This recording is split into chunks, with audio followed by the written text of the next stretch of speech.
Chapter 822. Once the power in one's hands grew, one's private interests and desires would also grow. Would the royal family be able to guarantee fairness and impartiality?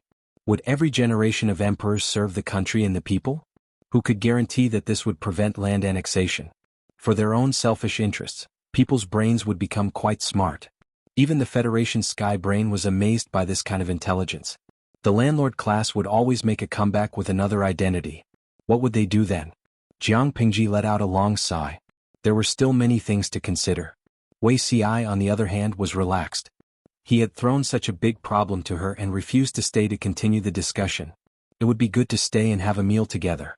Elsewhere, Wei Xi returned home with a belly full of thoughts. He happened to run into Zhang Ping, who was looking for him. Shiheng has caused me to suffer this time, Wei Xi smiled bitterly. Zhang Ping was a classic example of a bad teammate. This time he was really screwed over. However, so be it. At least he could temporarily stay away from the center of power in Wanzhou. When Wei Xi thought of Jiang Pingji's actions just now, he felt even more uneasy. He did not understand. What did she want to do? Although he did not understand, Wei Xi felt that it was not wrong for the two of them to distance themselves for a while. This will not happen again. Zhang Ping smiled awkwardly. Fortunately, Wei Xi was just grumbling and not angry. After all, the two of them had been close friends for many years. Screwing over once or twice was just to cultivate their relationship. Zixia, I'll do it this time. Next time I won't drag you down. Zhang Ping was there to collect the drawings. With the drawings as a specimen, he could have a deeper understanding. Wei Xi secretly rolled his eyes. He did not believe in Zhang Ping's attributes at all. Previously, Zhang Ping had said that Wei Xi was knowledgeable and multi-talented. Not only did he dabble in the 5 elements and 8 trigrams Qimenduanjia, but he also worked on architectural design. He was good at calligraphy and painting, and he knew everything. Zhang Ping was not bragging. Wei Xi really knew these things. His level of attainment was not low. If not, Master Yuanjing would not have pestered him for so many years. Wei Xi went to the study to retrieve a few scrolls of drawings. The paper used was the best bamboo paper. Bamboo paper. Zixia, did you draw this? Zhang Ping noticed that Wei Xi was holding a huge piece of silk cloth with patterns drawn on it, as well as an exquisite framed picture scroll. The original drawing is on the silk cloth. The previous owner did not preserve it well and insects grew on it. I almost couldn't tell what it looked like. Wei Xi's drawings were taken from the ancestral home of the Wei family in Langia. Even though the Wei family had fallen from grace, their ancestors were once illustrious. Naturally, they did not lack good things. Look, no matter how much I preserve it, it can't be restored to its original state. I might as well make a copy of the original drawing. You can just look at the sample. Zhang Ping made an O sound and unfolded the large stack of paintings that Wei Xi had carefully stored. The paper of these scrolls had obviously been carefully cut. They were of different lengths and widths. Some were 8 or 9 inches, while others were more than 10 inches. Most of the cities in the blueprint were built during the golden age of the Great Xia dynasty. Be it the layout or the architecture, they were all majestic. Most of these buildings were uniaxial symmetrical, which perfectly satisfied the obsessive-compulsive disorder. Of course, it was easy to get lost in such a city. The more complicated ones, such as the capital cities and prefectures, mostly used symmetrical secondary tests, and the chances of getting lost were higher. Apart from these mainstream designs, there were also quite a few irregular designs. Most of them evolved from the gradual expansion of villages. With the materials, Zhang Ping felt a little more confident in his heart. At this moment, Wei Xi opened his mouth and interrupted his inspiration. Shangjing suffered an earthquake and the terrain has undergone a huge change. If we follow the book and imitate it, I'm afraid it won't work. Jiang Pingji said calmly, this is the original design of Shangjing. The buildings are scattered in picturesque disorder, and they are indeed majestic and beautiful. But you have to think about our Lord's temperament. She won't spend too much money to build such a luxurious prefectures for herself. Zhang Ping respected Wei Xi's opinion very much. He asked, Easy Xiao, what do you mean? Wei Xi thought about it and said, make it as simple as possible. Make it as convenient as possible. There's no need to deliberately pursue symmetry and beauty. As long as it suits the terrain and reduces manpower, it's fine. Of course, although it's said that building a house is simple, it doesn't mean that the materials used are random. It's only been a few years since the earthquake in Shangjing. The people still have lingering fears when they think about it. The house would rather be simple, but it has to be stable. Zhang Ping thought about it and it seemed to make sense. He had followed Jiang Pingji for a period of time. She indeed did not like to be extravagant. Her style was capable and simple. If the city was built according to the model map, it would take a lot of manpower and time. Let's not talk about the distant cities. Let's talk about what used to be Shangjing City. This city took 160,000 people a whole 8 years to build. It was majestic and beautiful, but it was a waste of money, manpower, and time. If Zhang Ping dared to present such a plan to Jiang Pingji, he would definitely be taught a lesson. First, build mud houses and plan the streets of the city. It doesn't need to be beautiful. It just needs to be able to shelter from the sun and the moon, and protect against the wind and rain. Zhang Ping was speechless. He was wrong. He thought that his lord's copy and paste was child's play. He did not expect that the real child's play was Wuxia. Wouldn't that kind of house be a disgrace to my lord's status? If there was a table, Zhang Ping would slap it loudly. Wuxia smiled and said, "Fame is a worldly possession. It's unimportant. My lord won't care about this." Zhang Ping could not help but secretly criticize him. "Do you think you're my lord? How can you know what she's thinking?" For many people, houses and clothes are their pride. If it's too simple and crude, where can they put their pride? Of course, Zhang Ping did not dare to say these words out loud. If he accidentally angered his friends, Wuxia would just leave such a huge project on him. Zhang Ping would cry until he was blind. Most houses in ancient times were made of wood. It was unknown how much wood was used to build a mansion. It was fine if there were many trees around, but if there were none, they could only travel far away to buy them. It was a waste of time and energy. Fortunately, with the green bricks and green tiles, the amount of wood needed for houses was greatly reduced. Even so, it was still an astronomical figure. Zhang Ping hoped to use local materials so that they could save a lot of transportation costs. However, Jiang Pingji calculated the approximate figure and frowned quietly. There are indeed many forests in Shangjing, but if too many trees are cut down, it's easy to cause landslides and cracks. When she said that, Zhang Ping was shocked. Was it that scary? In the past, he had heard that when the mountain god was angry, the mountain would collapse and the sand would roll down when thunderstorms occurred. But were the two related? Let's do it this way. We'll use local materials for 30% of the wood. For every tree we cut down, we must plant 3 saplings. The remaining 70% of the wood will be purchased from the nearby Shangyang County.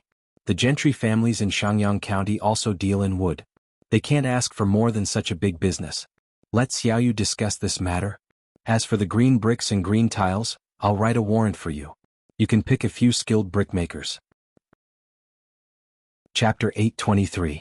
Lingxiao Hall in the Heavens and Shangyang Palace in the Mortal World. Shangyang Palace was not only the palace of Dongqing, but also the place where the rich and powerful gathered. Back then, Shangjing City and Shangyang Palace were so prosperous. Now there are only ruins. There seems to be people in the distance. Wei Ci lifted the curtain and wiped the sweat off his forehead. He looked at the ruins in front of him that were overgrown with weeds and vines. He was filled with emotion. It was already midsummer. The scorching sun hung high above their heads, scorching their skin. No matter what, it is Shangjing, a treasured place where the rich and powerful gathered. When the earthquake happened suddenly, many houses collapsed and were buried in the ruins. Refugees gathered here, searching for money under the ruins to make a living. Therefore, scattered villages slowly formed around it. Zhang Ping was dressed in a brown sackcloth and his long hair was tied up with a cloth. If it was not for his scholarly aura, one might think he was an ordinary farmer. He took a bamboo hat from the carriage and gave it to Wei Ci to shade him from the sun. Let's investigate first and then make a decision. Shangjing City used to have a floating population of 200,000 to 300,000, but now it had become ruins where no one could be seen. In just over 2 years, wildly growing vines covered the ruins. Occasionally, a few rats could be seen shuttling around. Wei Ci and Zhang Ping brought over 10,000 laborers. The remaining manpower was planned to be recruited locally, taking the opportunity to absorb refugees and reduce hidden dangers. The two spent a few days walking around Shangjing City and the nearby mountains, familiarizing themselves with the surrounding terrain and replanning the layout of the city. Wei Ci's memory was excellent and he had a photographic memory. In just a few days he memorized the surrounding terrain and drew them on paper. After some discussion, the two compared the original layout of Shangjing City and made some improvements and adjustments to the layout of the state capital. I really wonder if there is anything in this world that you can't do. Zhang Ping came back from outside. His exposed cheeks and neck were scorched black and red by the scorching sun. His clothes were soaked in sweat, dry and wet, wet and dry again. After a busy day outside, Zhang Ping was so thirsty that his throat was about to emit smoke. When he returned, he gulped down a mouthful of water. He saw a huge piece of bamboo paper on Wei Xi's table. On it, a plan of a city was drawn with fine charcoal. As for why Wei Xi wanted to use the trimmed charcoal to draw, Zhang Ping did not ask since Wei Xi answered so quickly. There is a limit to one's strength, and the will of the heavens cannot be changed. Ci is just an ordinary person, there are still many things that I don't know how to do. Wei Ci smiled as he carefully rolled up the finished product and put it away. He took out another roll of paper from the side and slowly unrolled it. Compared to the previous drawing that seemed to be drawn with a ruler, this drawing was much more casual. These are the villages, mountains and forests near the old site of Shangjing City. The soil in these places is quite sticky and suitable for making green bricks. There are also villages gathered nearby, and they add up to 1,000 people. We will recruit the people nearby and have them build a direct road to Shangjing. The amount of wood, stone and sand needed to build the city is huge. We can't just use them in one place. The materials used to build the city weren't expensive, but the transportation costs were. Wei Ci calculated carefully and decided to spend manpower to build the main road first. Once everything was ready, he would start building the city. As big as Shangjing was, the ruins of the entire city still had to be carefully cleared out. Those that could be reused would be reused to save costs, and those that could not be reused would be disposed of. Zhang Ping casually waved his hand and said, "You can decide." Wei Xi's expression froze and he looked at Zhang Ping with some hidden bitterness. People like Zhang Ping were described as pig-headed teammates. Under the scorching sun, Zhang Ping and the others were sweating profusely. Their immediate superior, Jiang Pingji, was holding a watermelon and chatting with Cheng Cheng. The watermelon production was limited, and most of it was supplied to meritorious subordinates. The rest was thrown to the guest house and sold to the customers. With Jiang Pingji's support, the official restaurant, the guest house, had been opened all over Wanzhou. There was one in every county in the territory. With new dishes and management methods, it quickly gained a foothold in the local area. According to Jiang Pingji's instructions, the guest house took the medium to high-end route. The recipes of ordinary home-cooked dishes were released to the people for free, so that the guest house wouldn't clash with the restaurants opened by the people and steal their rice bowls. The more guest houses opened, the more jobs they could provide, and the more disabled soldiers or the relatives of the deceased could be settled. When had the people ever seen such a novel fruit as watermelon? For a while, the business of the guest houses improved a lot, and the daily net profits were constantly rising. Jiang Pingji ate the watermelon while looking at the accounts sent by the various guest houses. The guest house's business is good, but the profits aren't good. Cheng Cheng's wife was in charge of the internal affairs. She didn't know much about the business, but she knew that the restaurant didn't make much money. Jiang Pingji looked at the accounts and felt a little satisfied. The managers of the guest houses were smart enough not to cheat on the accounts, so it didn't take her long to finish reading. How can a big city like Wanzhou rely on the guest house's business to maintain its expenses? It doesn't matter how much profit it makes. Jiang Pingji smiled and said, "The guest house was established to give the disabled soldiers a place to go, and the orphans and parents of the deceased a place to rely on. It doesn't matter if it makes money or not, what's important is that it can reassure the people. When the soldiers see that their families are properly settled, they can also rest assured on the battlefield. If we don't settle them down properly, first, it will chill the hearts of the soldiers, and second, it will force these people from good citizens to become refugees. Mr. Cheng is more knowledgeable than me, so you should know what kind of situation it will be when there are more refugees. How many bandits were born as refugees? What was the difference between refugees and refugees in ancient times? Wherever there were more refugees, social security would be poor, and crimes would occur every few days. Stealing and fighting were considered minor, but what was scary was breaking into houses to rob, kill women and children. Such cases were not uncommon. Why was Wanzhou stable? It wasn't because the number of refugees had decreased, but because more and more refugees had been granted amnesty and returned to their homes and fields. Cheng Cheng listened to Jiang Pingji's words and thought for a while, then an idea flashed in his mind. He said, "Is it possible that the governor built the provincial government for this reason?" Cheng Cheng originally thought that Jiang Pingji spent money to build the provincial government for her own enjoyment, but later felt that it was unlikely. Now that he heard her say this, Cheng Cheng suddenly understood. Spending a huge amount of money to build the provincial government was secondary. The real purpose was to provide a large number of jobs and attract refugees to work there. In the minds of many people, forced labor was free physical labor that could easily lead to death, so no one was willing to do it. But Jiang Pingji had set a precedent by using paid labor to attract people to work there. Chapter 824. Cheng Qing calculated silently in his heart. He had to admit that the young governor in front of him was really good at accounting. In the eyes of outsiders, labor was free, but Jiang Pingji paid the workers. That was a stupid move. Was that the truth? Cheng Qing didn't think so.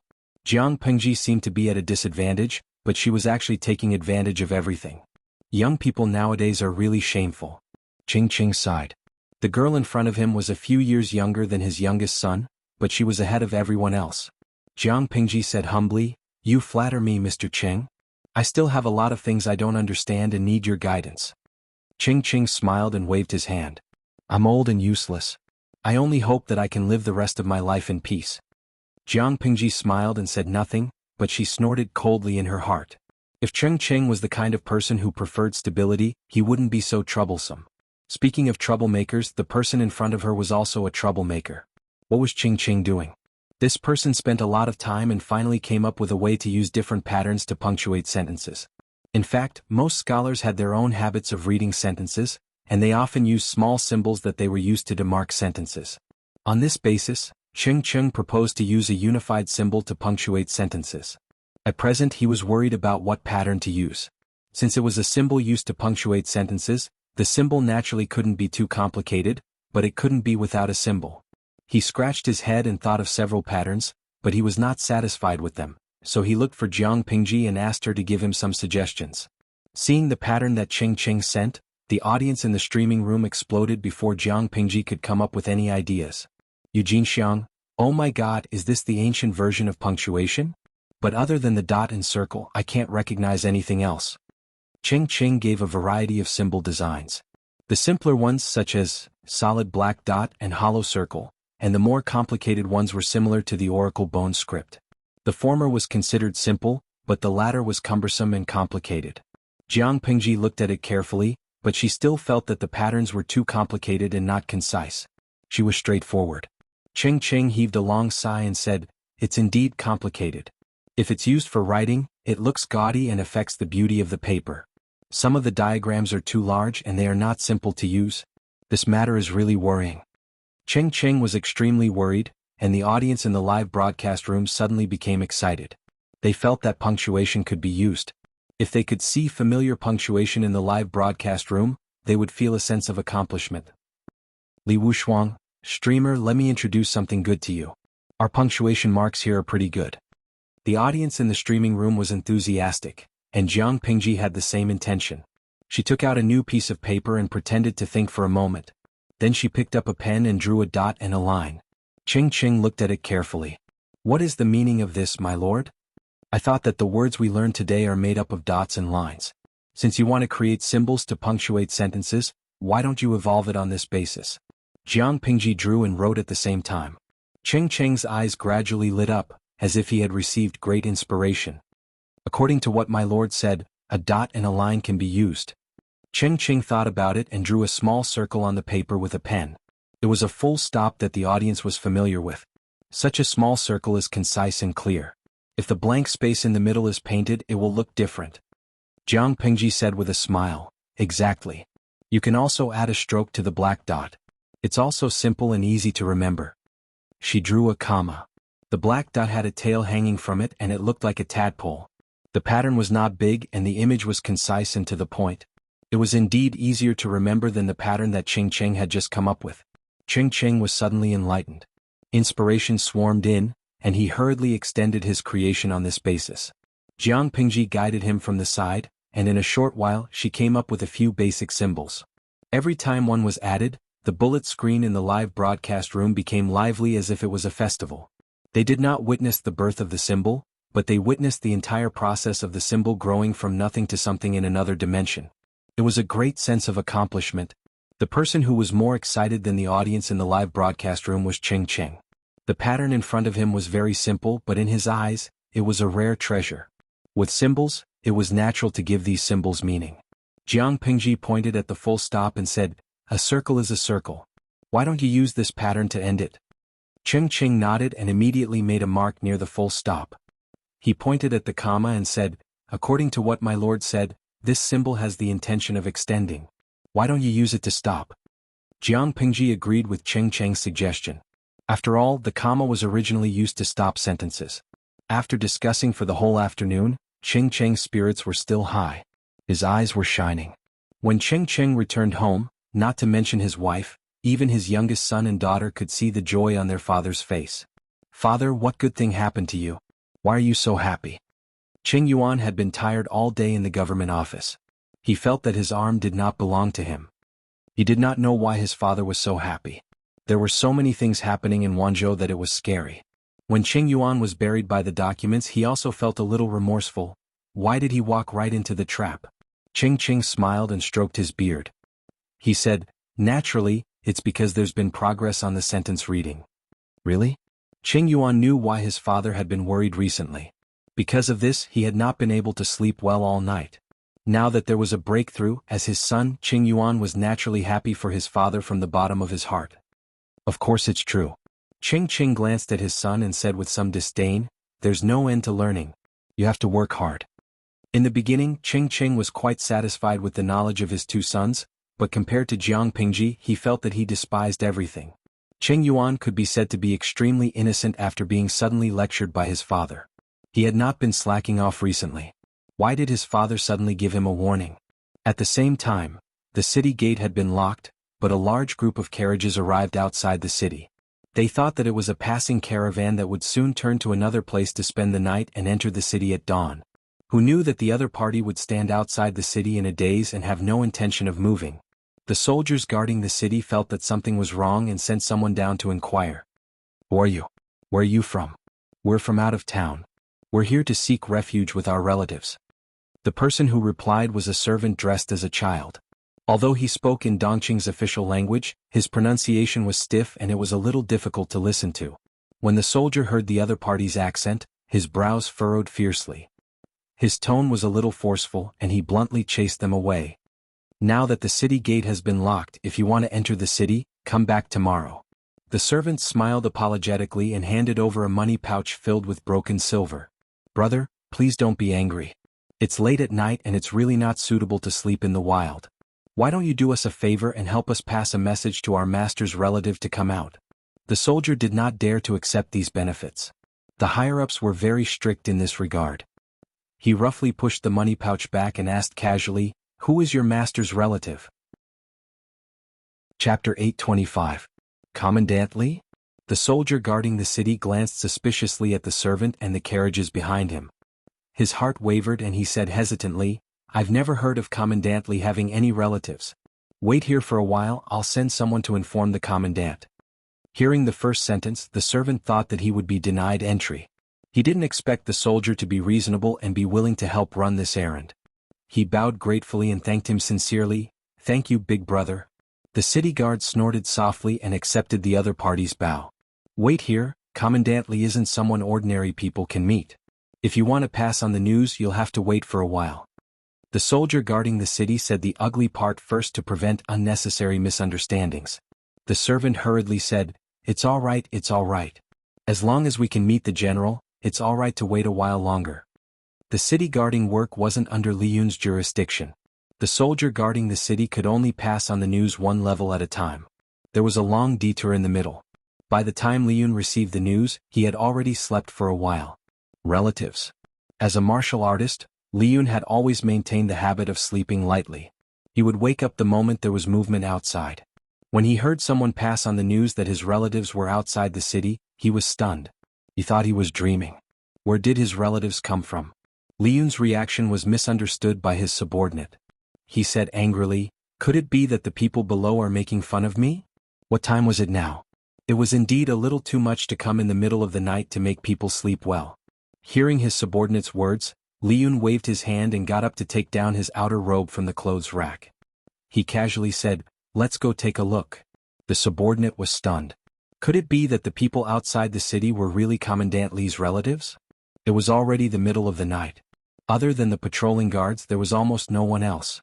Li Yun rode his horse towards the city gate. When the soldier guarding the city saw Li Yun, he suppressed the excitement in his heart and bowed in fear and trepidation. Although Li Yun was a young lad, he was good-looking and good at fighting. His future was limitless. To these soldiers they were Li Yun's fans and Li Yun was their idol. Who wouldn't be excited to be able to talk to their idol face to face after staying at the city gate and enduring the wind and rain? Li Yun suddenly jumped off the horse and flung the reins. With a cold expression he asked, "Where is he?" Jiang Pingji and the others wanted Li Yun to be a man of few words in front of outsiders. This was the only way to maintain his dignified demeanor. Li Yun deeply felt that he was right. Normally, he restrained his impulse to speak and gradually established a quiet and aloof public image. The guard hurriedly caught up with Li Yun and bowed slightly. He said respectfully, "Those people are still waiting outside the city."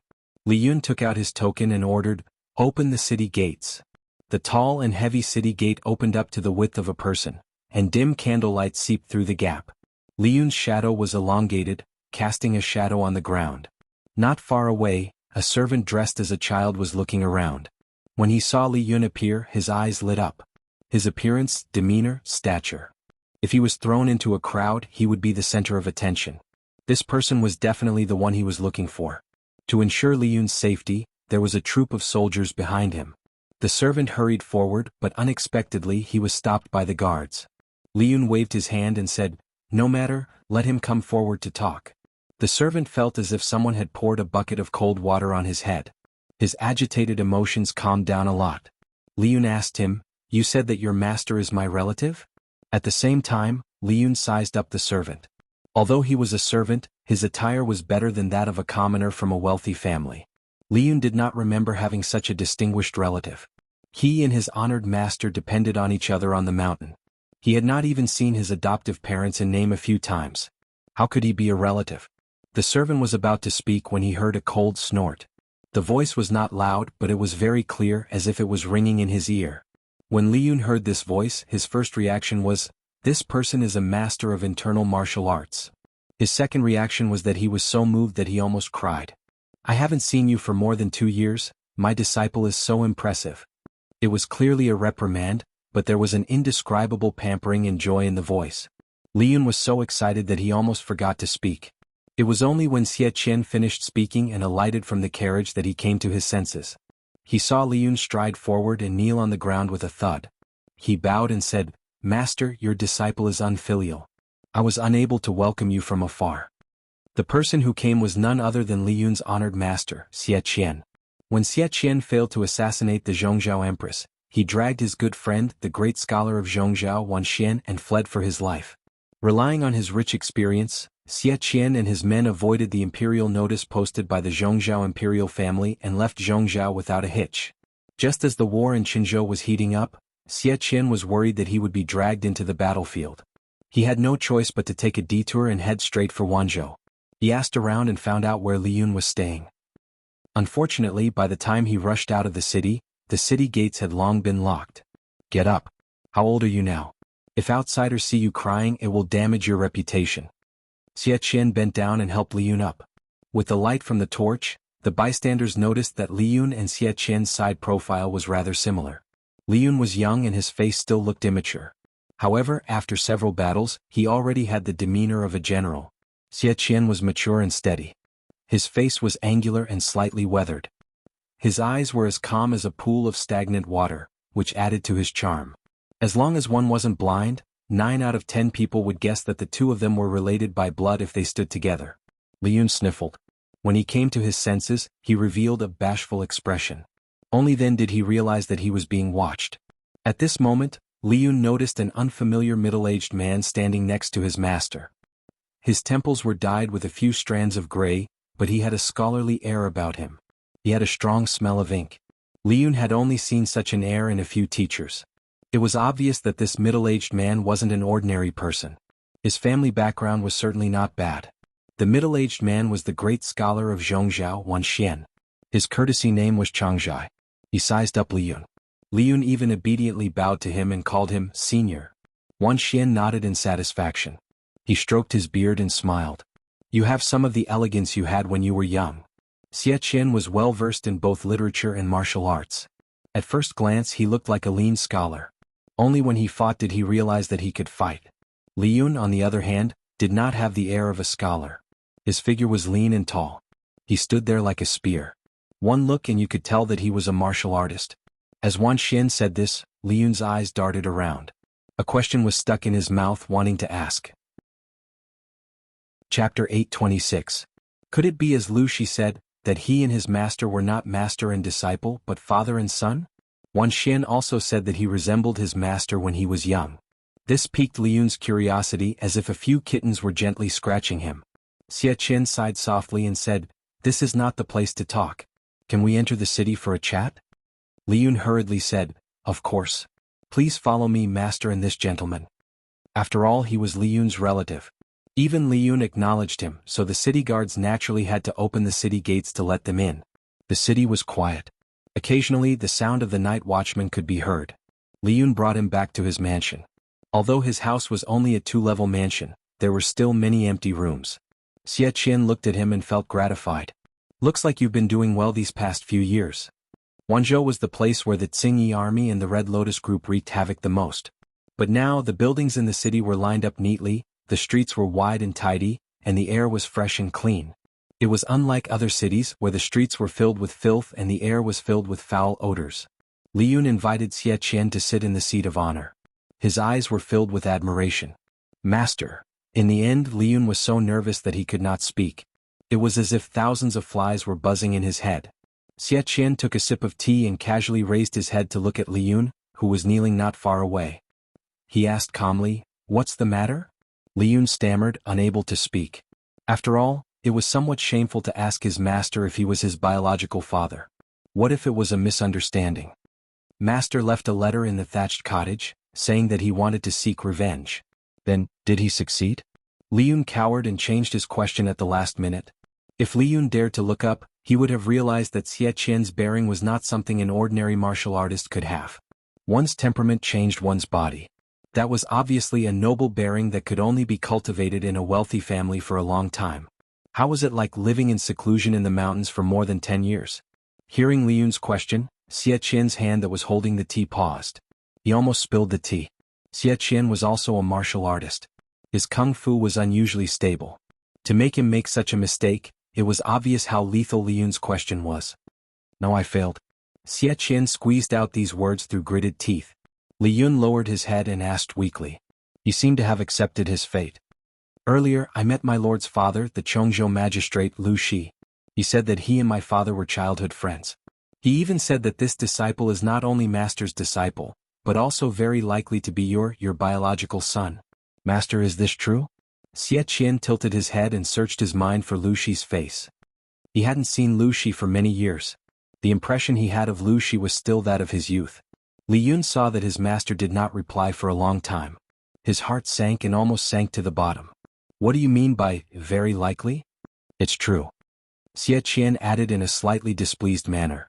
His own son had been taken in as a subordinate by his enemy's daughter, and this matter was quite stifling.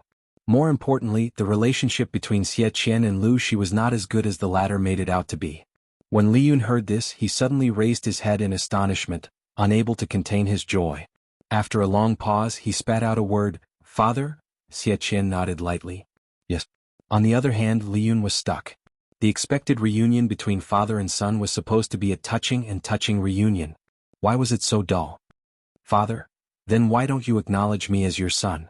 Li Yun felt a little wronged. He and his adoptive parents only met twice a year.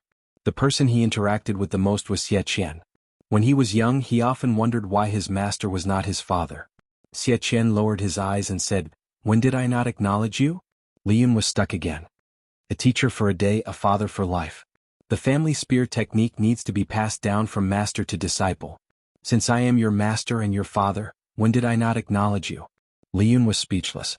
What he said made so much sense that he was speechless. Then this surname. Li Yun lowered his head and struggled for a while. His mood also lightened up. Your father was chased out of the family. Naturally, your surname cannot be Xie. Xie Qian answered matter-of-factly. He continued, "In that tragic case, I brought you along and luckily escaped. In my muddle-headedness, I forgot who I was. I wandered all the way from Hejin County to Fengyi County. Later I was taken in by the Li couple. That family had no children for many years, so they adopted you.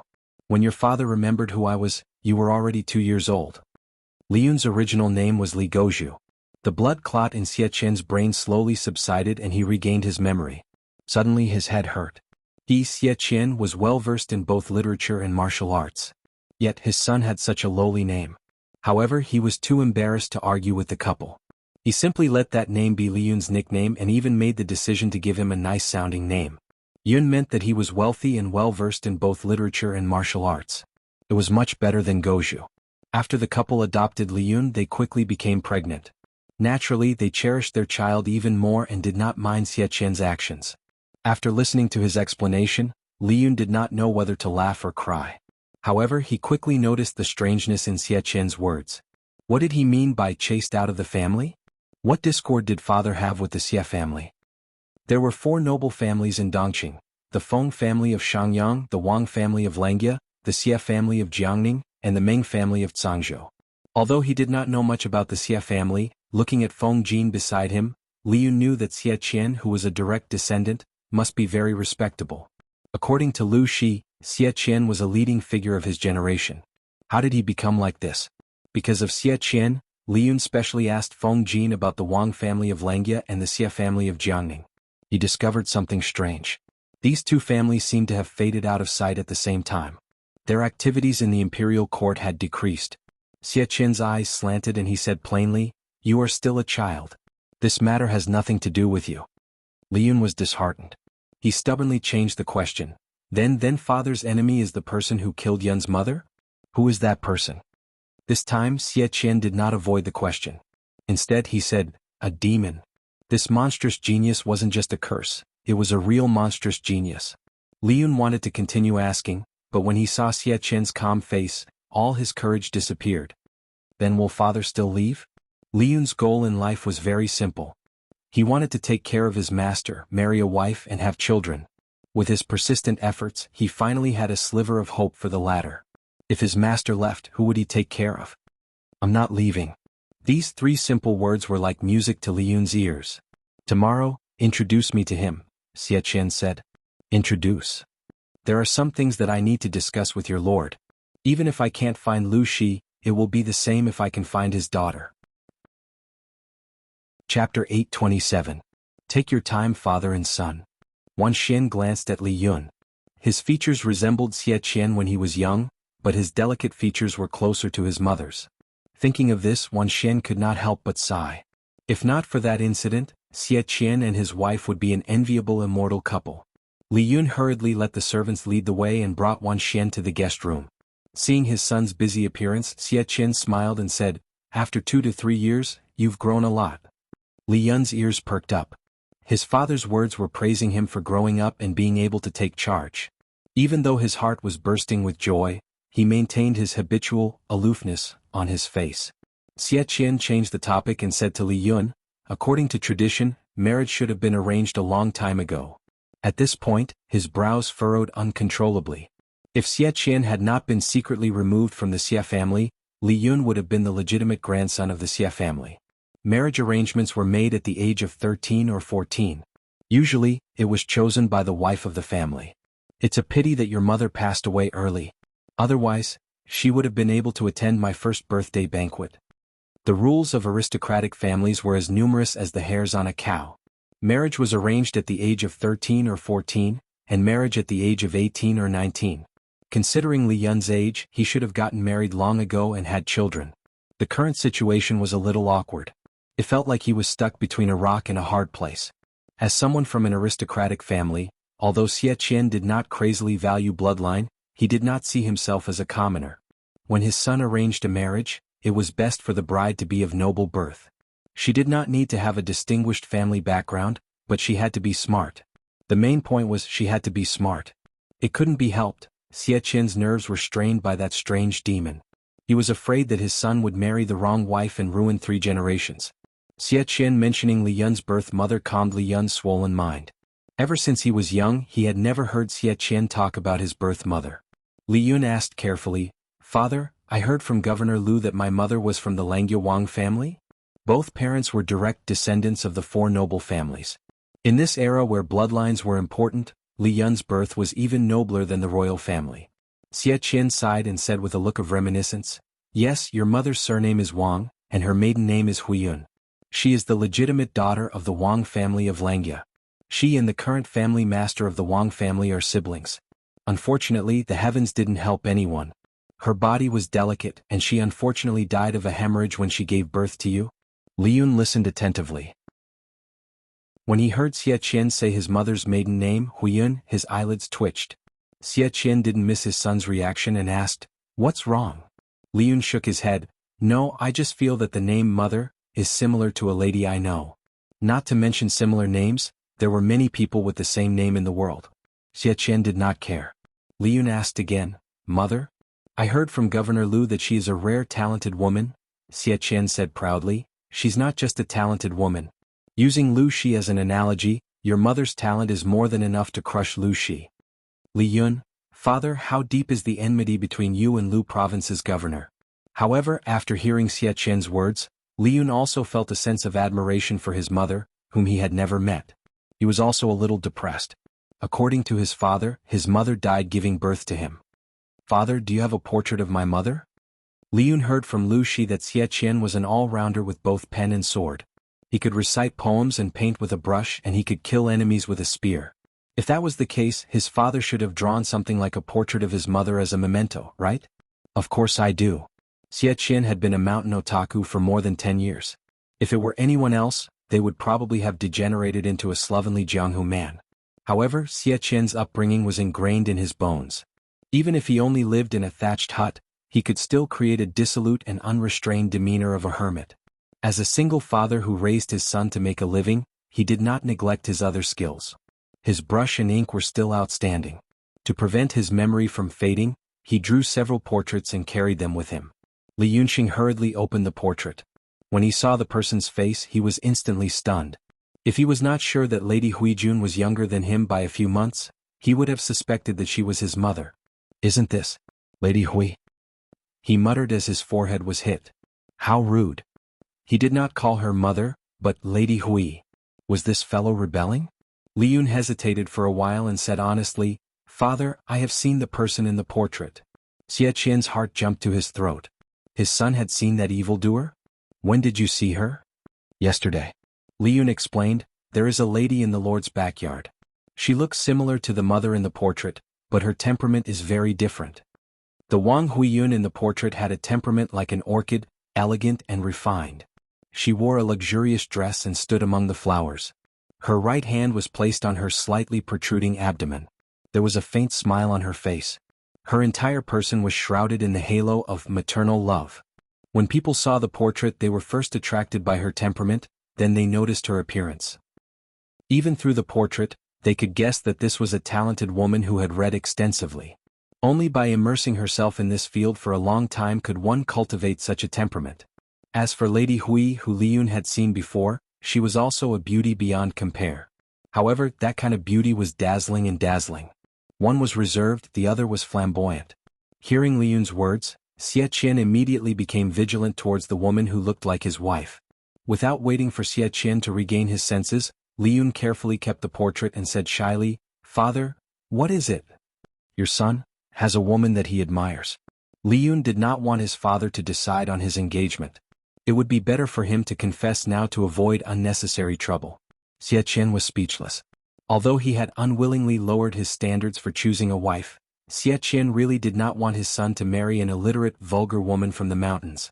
Xie Qian immediately pictured in his mind a woman with a mouth full of yellow teeth, spittle flying everywhere as she spoke, black dirt hidden under her nails, noisy eating, snoring like thunder in her sleep, scolding and scuffling with others. His vision darkened and he almost stopped breathing. "Son, don't take things too hard." Xie Qian's heart trembled as he asked, "Which family is it?" He did not care if it was a free love, he just wanted to know which family it was. Even if it was a peasant girl, he would accept it. He only hoped that his upbringing was not wrong. "Hejian's Shangguan family, I wonder if father has heard of it?" Li Yun said a little embarrassedly, "Her name is Shangguan Wan." "Hejian's Shangguan family?" Xie Qian knew this. He had already prepared for the worst but did not expect Li Yun to give him a surprise. "The wife of the Shangguan family is not bad. Does that mean father agrees?" Chapter 828. Xie Qian's face darkened as he reprimanded his son. A marriage contract is a bond between two families. How can it be so casual? Parents could turn a blind eye to the fact that they had feelings for each other before marriage, but the marriage rules couldn't be messed around. Li Yun was like a frosted eggplant. His heart that had flown high up in the sky fell to the ground again. What do you mean, father? Of course it's a serious discussion about marriage. We'll invite Iceman to be the matchmaker. Everything will be ready. Li Yun thought of Shangguan Wan's situation and said with a headache, I'm afraid that won't work. Why not? Wan escaped from her ex-husband's house. Her maiden home is controlled by her stepmother. If Wan goes back, she will not be able to return. Xie Qian was speechless. He was dumbfounded by his son's successive landmines. Could he tell her all the scares at once? Xie Qian did not mind Wan's second marriage. He was just a little worried. Escape from her husband's house? What do you mean? Could it be that she is still engaged? Seducing a married woman, was his son asking for a beating? Li Yun shook his head like a rattled drum and hurriedly explained, Wan and her ex-husband were indeed engaged, but before she could marry into the family she died. That in-law's family was extremely harsh. They did not let it go and forced Wan to be a widow, almost causing Wan to die. Her husband is dead, so Wan should be free. I admire her, but I also want to tell father about this. It's a clear path. After all, he was still a naive young man. Li Yun's face was already red before he finished speaking. If father insists on proposing marriage to Iceman, you can mention it directly to the Lord. Xie Qian's emotions fluctuated. He asked doubtfully, what does this have to do with your Lord? The Lord and Wan are like siblings? No, like sisters. Now Wan has no one to rely on. Only the Lord is her family. Xie Qian was speechless. Although his own pig finally knew how to woo cabbages, his son's brain was a little slow. Seeing Li Yun's sparkling eyes, Xie Qian felt tired and could only nod in agreement. Deal. Tell your lord about this in detail tomorrow. Li Yun heaved a long sigh of relief. He was so excited that he couldn't sleep the entire night. The next day he woke up on time to practice his spear dance. He instructed the servants to pay attention to Xie Qian and Wan Xian's movements and immediately prepare breakfast. Don't assume that Li Yun was very dedicated to his work and went to work early in the morning. He had only taken a detour to intercept Shangguan Wan. Li Yun leaped up. Relying on his height, he easily reached the top of the wall and called out to the courtyard. Shangguan Wan was not the first to notice Li Yun. Instead, it was the urchin who was studying below who noticed him. Seeing the familiar person lying on the wall of the courtyard, the urchins all looked at Shangguan Wan with smiles. Shangguan Wan blushed in annoyance and placed the bamboo slips on the table while the group of radishes burst into laughter. Everyone write down the words on the board. We'll check it later. There was a simple blackboard and chalk in the courtyard. The blackboard was just a piece of board that was painted black. The so-called chalk was actually chalk, a type of limestone. When the iron mines in Xiangyang district were mined, they could be made into chalk.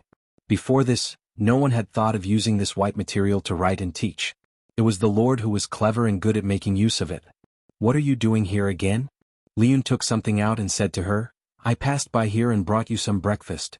Shangguan Wan took it and realized that Li Yun was still looking at her with a burning gaze. She felt a little shy. Still looking. Shangguan Wan said angrily, when are you coming over? Why must you let the students watch a joke? Li Yun scratched his head and said uneasily, isn't this too happy? My father came last night. Master is really my father. Shangguan Wan was shocked. Seeing Li Yun's rosy face, she felt a little nervous. You idiot. Did you tell your father about us? Of course he did. Li Yun added, Father said that he would discuss this matter in detail with the Lord today. Shangguan Wan wished she could crush Li Yun like a bun in her hand. How could marriage be a child's play? At least let her be mentally prepared. You're not willing? Li Yun looked at her expression carefully. He thought of the day of his triumphant return, when Wan threw a sachet to the Lord and didn't even look at him. His heart felt so suffocated that it was indescribable. Shangguan Wan snorted softly and said in a low voice, You didn't even discuss such an important matter with me. Li Yun felt wronged too. He hung his head and said, But Wan already agreed. He even secretly held her little hand with Shangguan Wan's tacit consent. Times have changed. An ugly daughter-in-law would have to meet her in-laws sooner or later, but she had to be allowed to dress up and be mentally prepared. Shangguan Wan's heart softened when she saw Li Yun's dejected expression. Forget it, what's the use of saying this now? I don't blame you. Shangguan Wan said, It's getting late. Go to the military camp early and don't delay. As for the marriage proposal, if Lanting agrees, I'll agree. Shang Wanwan's cheeks blushed. Without waiting for Li Yun to come back to his senses, she had already gone to the corner door and slammed it shut. Li Yun was left standing on the spot, laughing uncontrollably. Although Shang Wanwan was married, she was a widow. She didn't even have a fire-repelling painting as her dowry. She was as clean as a blank piece of paper when it came to matters between men and women. Her previous marriage made her disheartened. It was at this time that Li Yun rashly barged into her life. She wanted to learn martial arts to kill the enemy, so Jiang Pingji sent Li Yun to give her special lessons. Unexpectedly, after a while, she was moved by this innocent youth. At first, Shang Wanwan had no intention of remarrying, but if it was Li Yun, she really couldn't refuse. Li Yun introduced Xie Qian to Jiang Pingji. He was more attentive than Xie Qian himself. When Jiang Pingji found out about this, she couldn't help but be stunned. She didn't expect Xie Qian to appear there. She bowed to Xie Qian as a junior. I've often heard my father talk about you. Now that I've met you, I realize that my father's words can't describe you at all. Xie Qian had the elegance of a scholar and the heroic bearing of a general. Looking at him, it was as if she could picture a middle-aged version of Li Yun in her mind. Jiang Pingji had a sweet tongue, but Xie Qian didn't expose her lies. Would Lu Shi often mention him to his daughter? She wouldn't even dare to do so in her daydreams. Lu Zhongqing's daughter is indeed extraordinary. Xie Qian didn't mince words and went straight to the point. If I'm not wrong, Lu Shi should have told you about my purpose in going to Zhongzhou. Jiang Pingji nodded.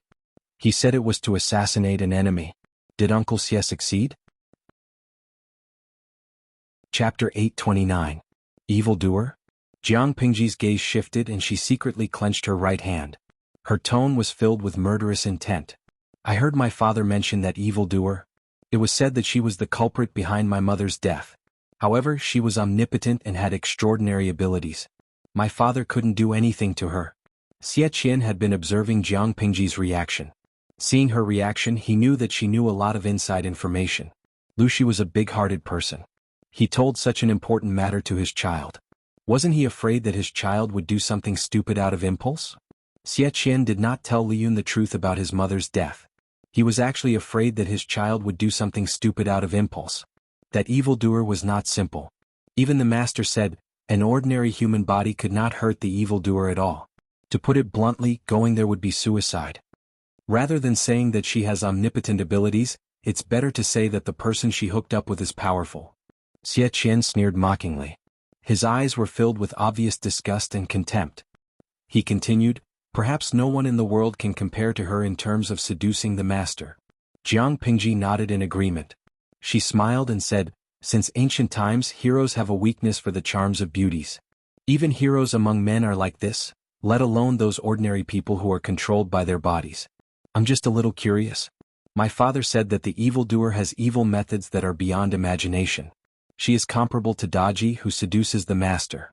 Why didn't any master teach her a lesson? From the information obtained so far, it was known that there were no immortal techniques in this world, but there were methods beyond imagination. For example, Monk Liaochen of the Hejian Buddhist temple. He could read one's face and know one's fate. Xie Qian frowned. Jiang Pingji's question was one that he could not understand. All these years, I have secretly visited many hermits and masters. I know some inside information. Xie Qian said, that year when I found out that my wife's body was possessed by this evildoer, I immediately thought of the ancient fox demon who possessed Su Daji. Before that, I didn't believe in deceiving gods. But facing my wife who was completely unfamiliar, I had to believe in her. I had no choice but to secretly seek help from a master. Xie Qian sought help from Monk Liaochen of Hejian. Unfortunately, the news was leaked and the evildoer was alarmed. I heard father say that you're looking for Master Liaochen. Xie Qian nodded with a bitter smile. Yes, Master Liaochen. Unfortunately, before he could even see Master Liaochen, the evildoer had already discovered his intentions. The evildoer took the opportunity to ambush him and heavily injured him. Later he encountered bandits who wanted to kill him. Xie Qian had no choice but to risk his life and jump off the cliff with his infant son. Fortunately, he won the bet, and the vines and branches on the cliff side saved his and his son's lives. Jiang Pingji's streaming room was still open. When Xie Qian first appeared, many viewers expressed that the uncle was really charming. Everyone was silently praising the uncle's looks. When they heard the conversation between the two, The bullet screen on the live broadcast screen changed in unison. Atlantis. Does old handsome Xie Qian mean that he found out that his wife has been transmigrated? You are amazing, my ancient people. Ijan Mingming, that's normal, right? After all, they were partners sharing the same bed. How could he not notice? Yen Rian, I'm a little confused. Who can explain what's going on? Zheshou Choujiu. Do you remember that there's a transmigrator in the host's world? According to the content of the previous live broadcast, this transmigrator took over Xie Qian's wife's body and was later discovered by Xie Qian. The transmigrator took the initiative to kill Xie Qian's infant son, Han Mei. Xie Qian and his son were lucky enough to survive. Of course, they would think of a way to take revenge. Kumo Lemonade, this? Transmigrating isn't something that the person can control, right? But that transmigrator is really too much. Not only did she take over the body of someone else's wife, she also wanted to kill the husband and son of this body. But Xie Qian also wanted to kill the transmigrator. If I were a transmigrator, I'd rather live than die. Even though I feel guilty, everyone wants to live, right? Liang Pin Puzi, I don't think this matter can be put into the same category. Everyone wants to live, but what the transmigrator did was really too much. According to what we know, not only did this transmigrator want to kill Xie Qian and his son, but she also killed the host's mother and her first two brothers. Remember Lu Huan, the illegitimate daughter of the Lu family? According to the analysis of the gods, Lu Huan is the daughter of the transmigrator and Prince Changshu. Remember Lu Huan's husband, Wumajun? Wumajun is the son of the transmigrator and the emperor of Dongqing. Most importantly, these two half-siblings were born from Xie Qian's wife, Wang Huiyun's body. No one would be able to accept such a thing, right? The bullet screen discussed intensely. Many of the audience thought of the transmigrator who tried to assassinate Jiang Pingji and shuddered. From the perspective of Xie Qian and the original body, Wang Huiyun, the transmigrator took over someone else's body and used it to try to kill the original body's beloved husband and son. She also used this body to entangle with countless men and gave birth to two bastards. Who wouldn't feel disgusted? Xie Qian didn't know that the audience was discussing this matter. He said, I originally wanted to seek help from Master Liaochen, but the demon was too powerful and saw through my plan. Later, I met another expert by chance. He told me that the demon had an extraordinary background. I'm afraid he's from another world and can disturb the predetermined fate. He also said that many experts have noticed something strange, but the demon has strange supernatural powers and is good at hiding his whereabouts. If he hasn't matured, we can try. But so many years have passed and he has matured. It's hard to get rid of him. The experts in this world were just more powerful charlatans.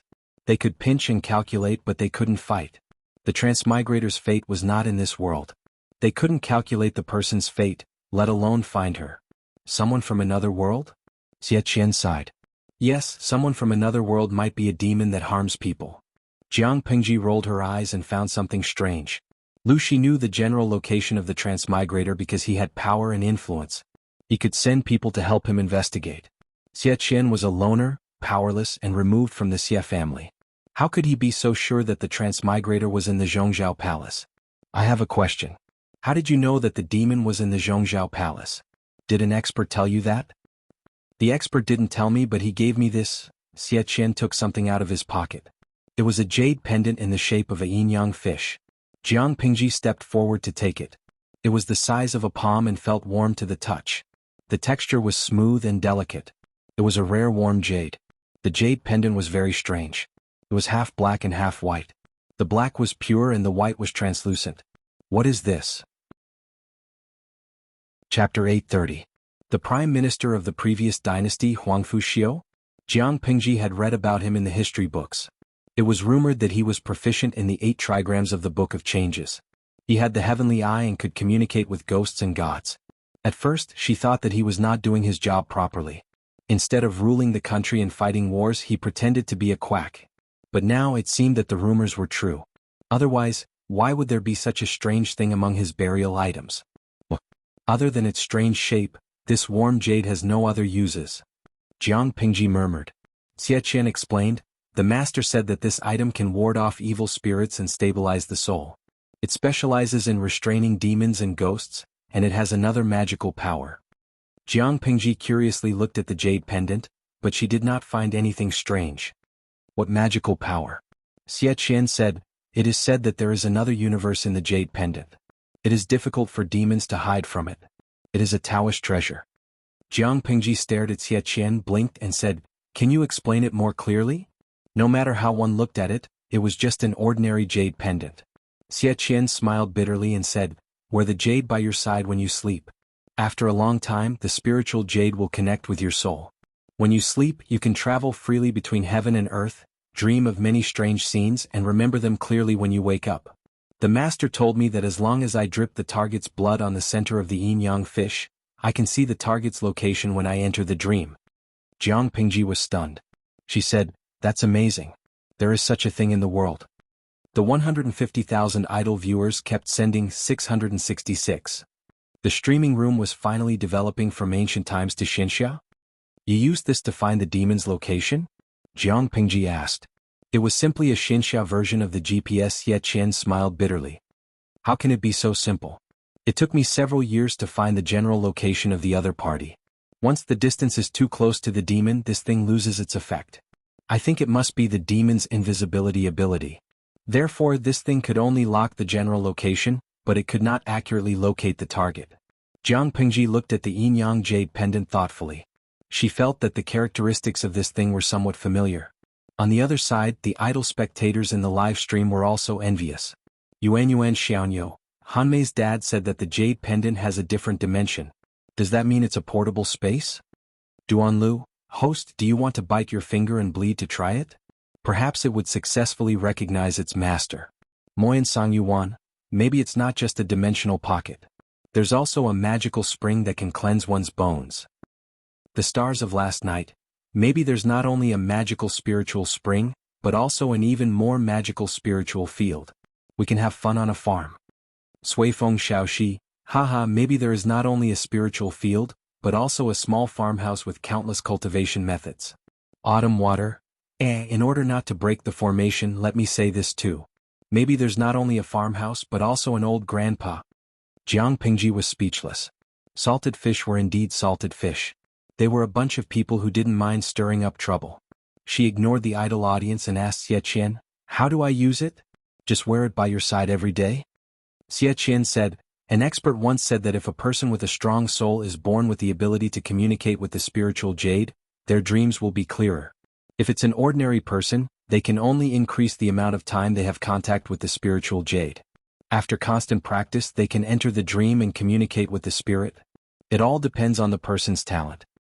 Jiang Pingji looked at the jade pendant in her hand and frowned. She had a feeling that she had seen this thing before. Xie Qian also noticed Jiang Pingji's strangeness. He asked casually, "What did you find?" Jiang Pingji said, "Can you lend this treasure to me for a while? I don't know why, but when I see it, I have an illusion that it looks familiar, as if I've seen it somewhere before. But I can't remember at the moment. I wonder if you can agree to it?" For Xie Qian, this jade pendant was his lifeblood. If he lost it, he would never be able to find the demon's whereabouts, let alone seek revenge. But during the previous assassination, he realized that he was just a mortal. There was no way he could compete with the demon. He needed the power of a mortal. If not for that, Xie Qian would not have brought Wan Xian all the way to Wanzhou. If Jiang Pingji wanted to lend it to him, he naturally would not refuse. Xie Qian nodded in agreement. Jiang Pingji hurriedly said, "I'll borrow it for 2 days. I'll definitely return it after some time." After that, Xie Qian mentioned Li Yun and Shengguan Wan's marriage. His son was not young anymore. It was not easy for him to win over a cabbage. As a father, he had to assist him. With Li Yun's current awkward status, it was great luck to be able to marry Shengguan Wan, the daughter of a noble family. I have no opinion on this matter. The key is Wan Er's attitude. You should have heard from Han Mei about Wan Er's past. It wasn't her fault. In all fairness, Wan Er and Han Mei are a good match. The two of them love each other.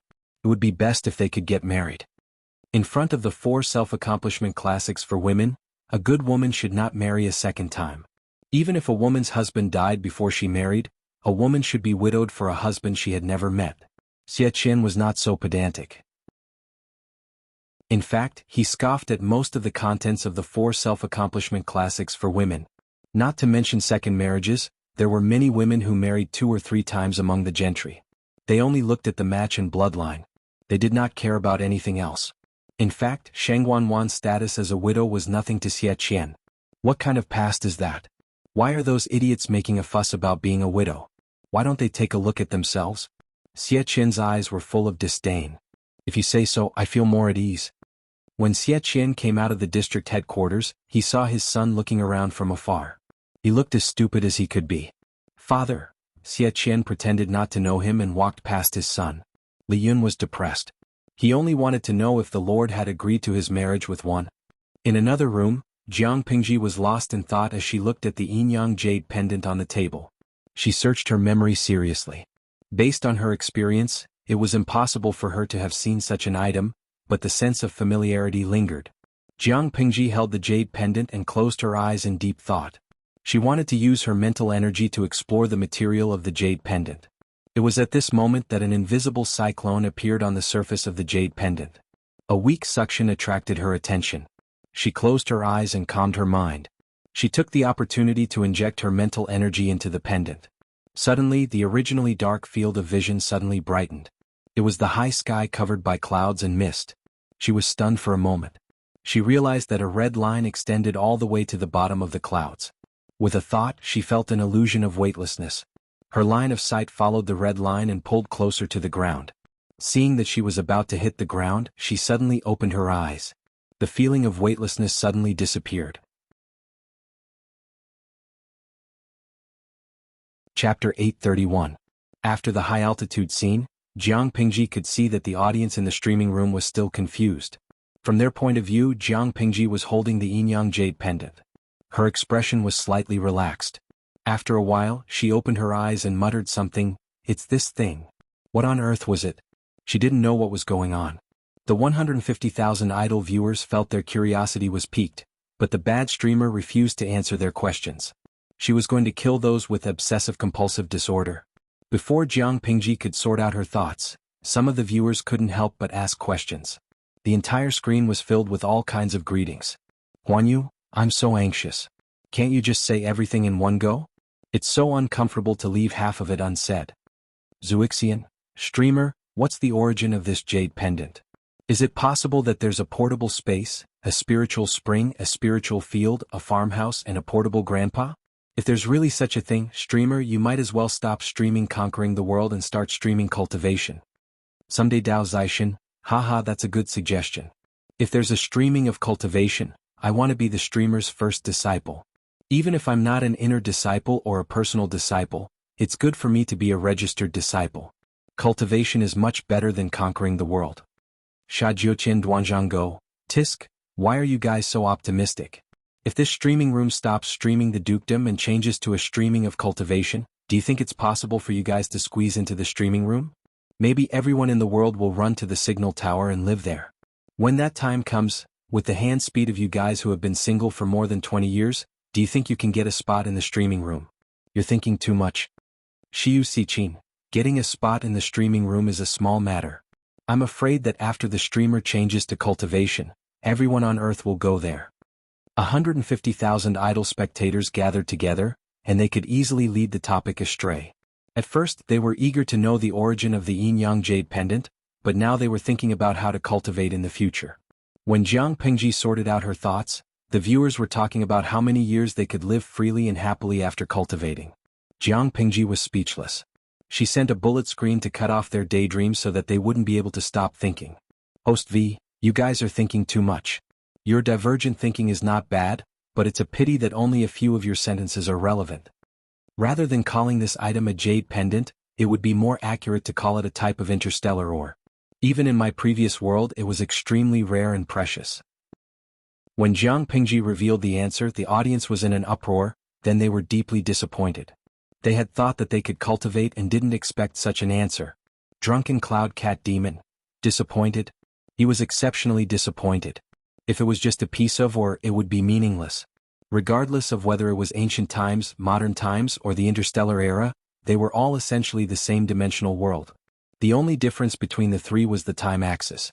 If they were to vigorously promote the development of science and technology, even the most backward era would enter the interstellar era.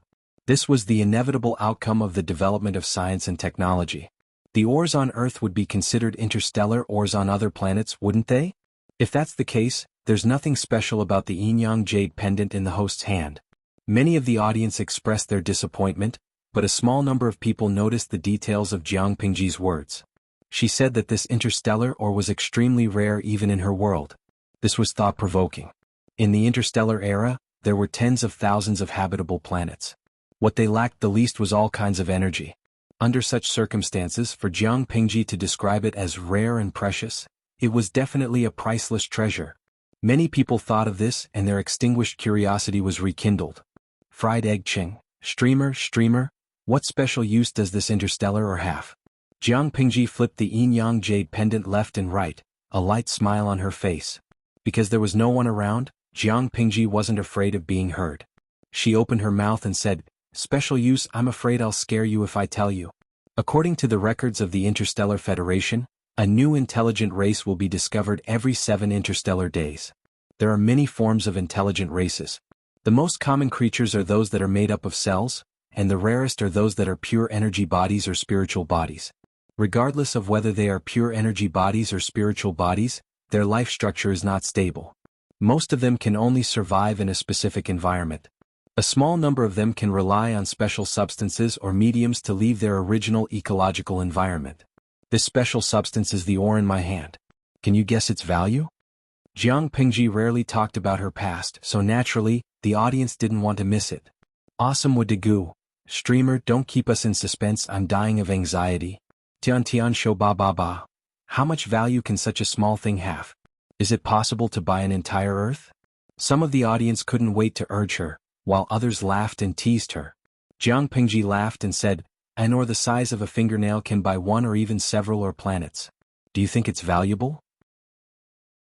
This thing is the most important cornerstone of the central hub of the Sky Brain. With it, the Sky Brain network can be realized in a real sense. You won't understand even if I tell you all this, you just need to know that it's very powerful.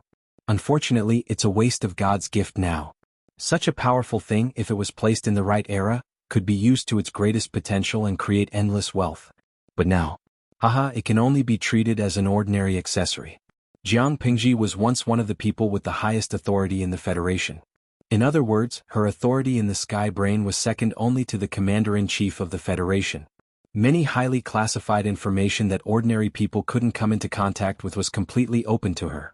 She had interacted with the Sky Brain before, so she knew that the Sky Brain wasn't complicated data, but a living body. To be precise, the Sky Brain should be a virtual creature that was a combination of pure energy and spirit. This was very similar to a creature like the system. Speaking of which, it was strange. Even the Sky Brain couldn't completely leave its host, so how did the system do it? Was it purely dependent on the host? But the host was just an ordinary human. In theory, it wasn't enough to become the host of a virtual creature. Jiang Pingji touched the yin-yang jade pendant in her hand, her expression revealing some suspicion. But very quickly she threw this question to the back of her mind. At that moment, the livestream room had already exploded. Such a small thing was worth who knew how many Earths? Was she kidding them? Why would Jiang Pingji have the leisure to tease them? Chapter 832. Catch a rat? Catch what rat? The audience was confused. Did a rat break into the streamer's room and eat her supper? Jiang Pingji didn't explain further. She put away the yin-yang jade pendant and, for the first time, asked for leave from the audience and turned off the stream. It was not convenient for the audience to see what happened next. After that, Jiang Pingji found a quiet place and poked the system. "I know you're still alive. Don't play dead. You saw what happened just now. Is there anything you want to say?" After Jiang Pingji finished speaking, she didn't hear anything else. If she wasn't sure that the system was still locked up, she might have suspected that the system had run away. Squeak if you don't want to die. We're already at this point. What else can you do? With the appearance of the yin-yang jade pendant, Jiang Pingji had more information on the system. Jiang Pingji said bluntly. The system could only speak unwillingly. Squeak. Faced with the system's malicious act of cuteness, Jiang Pingji curled her lips and said, "I'll give you half an hour to be honest." The system snorted fiercely and said with disdain, "What honesty? You're still too young to fool me." Ever since they parted on bad terms, the system and Jiang Pingji hadn't talked anymore. The system knew that every time Jiang Pingji looked for it, nothing good would come out of it. It must have had 8 lifetimes of bad luck to have met such a host. "Can you tell me where your core carrier is?" Jiang Pingji asked it with a smile. Her tone was casual, as if she was just asking about the weather. The system secretly spat on the inside, but it said, aren't you my host? Don't play dumb. You know what core carrier I'm talking about. Jiang Pingji changed her style of communication when she realized that harmonious communication wasn't possible. After seeing the yin-yang jade pendant, I remembered that you're a system and a virtual being. Logically speaking, virtual beings can't leave their original environment without a special carrier. Even the sky brain can't avoid this. You're the same. Hearing Jiang Pingji compare it to the sky brain, the system almost exploded in anger. Major General, I don't have that kind of thing at all. You should just give up. It was a system that had the ability to travel between different planes. It was a true high-level life form. How could a mere heavenly brain compare to it? Jiang Pingji saw that the system refused to pay up. She sneered and asked, "You don't feel guilty for saying that?" The system's heart skipped a beat. On the surface, it still stuck to its original words and refused to be coaxed by Jiang Pingji. Fine, fine, fine. Since you insist on not having a carrier core, I won't force you. But I have a question that I'm very curious about. I don't know if you can answer it. How do you shoot live broadcasts? Or rather, where was the camera used for the live stream? I have carefully observed the camera angle of the live broadcast room. With my position as the standard, there are no blind spots hundreds of meters in the air. But no matter how hard I looked, I couldn't find anything like a camera. I thought about this problem for a long time, but I still couldn't figure out the principle behind your live broadcast. Until today, when I found this thing, it gave me inspiration. Jiang Pingji tossed the yin-yang jade pendant in her hand. A faint smile hung at the corner of her lips. As a virtual creature, I think you should be familiar with it. Just now, when I activated this thing, I realized that my view had changed to a high altitude. What's more coincidental is that when the view zoomed in, it coincided with the camera angle of the live broadcast room. System, do you have anything to say about this? The system, which was originally bold and confident, was now as quiet as a chicken. It didn't make a sound. Jiang Pingji said with certainty, "You have a carrier. I will find it sooner or later." As mentioned earlier, the life structure of virtual creatures was not stable. If they left their original environment, it was like fish leaving water. They wouldn't live long at all. The so-called carrier was like a fish tank filled with water and oxygen. With it, wouldn't the fish jump around? Jiang Pingji had two plans to deal with the system. The first was to restore her brain to its peak state and fight the main system head-on. But this method wasn't reliable. Who knew how many pieces the main system would cut her into? If she accidentally let a few subsystems escape, she would be fine, but she was afraid that something would happen to the people around her. The second was to destroy the carrier that the system was attached to. Even if she ignored it, both the subsystem and the main system wouldn't live long. In comparison, the second plan was easier and more perfect. But where was the carrier? According to the system's cunning character, it would definitely hide such a fatal thing well and wouldn't let people find it easily. The system was silent again. Rather than saying it was silent resistance, it was more like sitting and waiting for death. Because it knew that no matter what it said, it couldn't mislead Jiang Pingji. If it was the main system, it could still fight with Jiang Pingji head-on. Both of them had a 50-50 chance of winning. But it was only a subsystem that was split from the main system. At most, it could fool the inexperienced transmigrators or aborigines. Deceive Jiang Pingji? Didn't you see that it had been imprisoned by the other party all these years? Jiang Pingji didn't care. No matter what the system's reaction was, it was her prisoner. It wanted to fight with her at such a low level.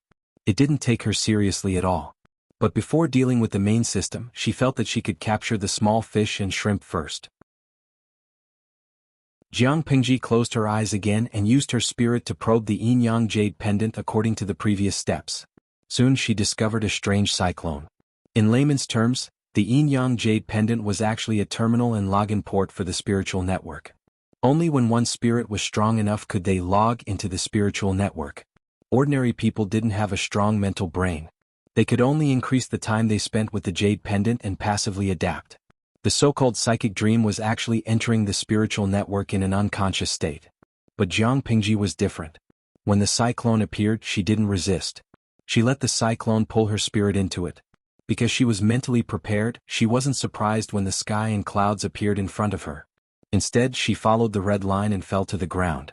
Not long after, the scenery on the ground kept magnifying in front of her. She saw an old friend. This old friend, that she hadn't seen for a long time, was none other than the transmigrator who had sneaked into Wanzhou. She had changed her face again. She had disguised herself as a young woman who had escaped and blended in with a group of refugees.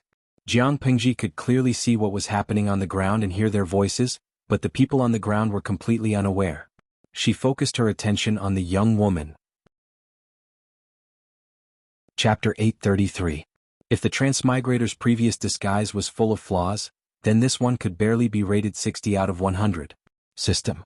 Can I really get close to Lucy like this? The Transmigrator, who was disguised as a refugee, squatted in a corner and pretended to take a nap, but in reality she was talking to the system residing in her body. After a while, the system's indifferent electronic voice entered her ears. It was flat and emotionless. For now, sneaking into Wanzhou as a refugee is the safest option. Dongqing has been at war for years, creating countless refugees. The refugee population is huge. If you take the opportunity to blend in, you won't be discovered. What's more, Wanzhou is still recruiting a large number of refugees to work as laborers. This is a great opportunity. The system originally thought that the stupid host was easy to control, but sometimes the host was too stupid and it felt aggrieved. The Transmigrator bit her lower lip. She also knew that disguising as a refugee to sneak into Wanzhou was the best option, but after experiencing it for herself, she felt uncomfortable. She thought that fleeing refugees were like those in TV dramas, wearing tattered clothes and walking in groups of 2s and 3s. It wasn't difficult at all. However, reality had taught her a harsh lesson, telling her what it was like to be a refugee in a war. Can't I just teleport to Wanzhou?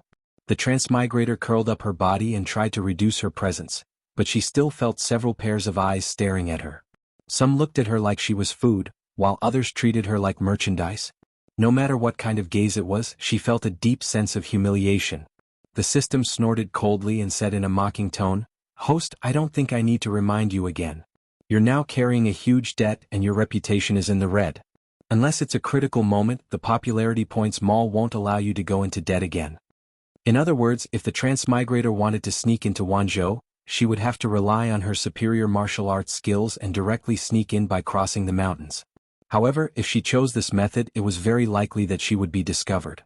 It would be fine if she was an ordinary person, but if she was discovered by Jiang Pingji, then she would be finished.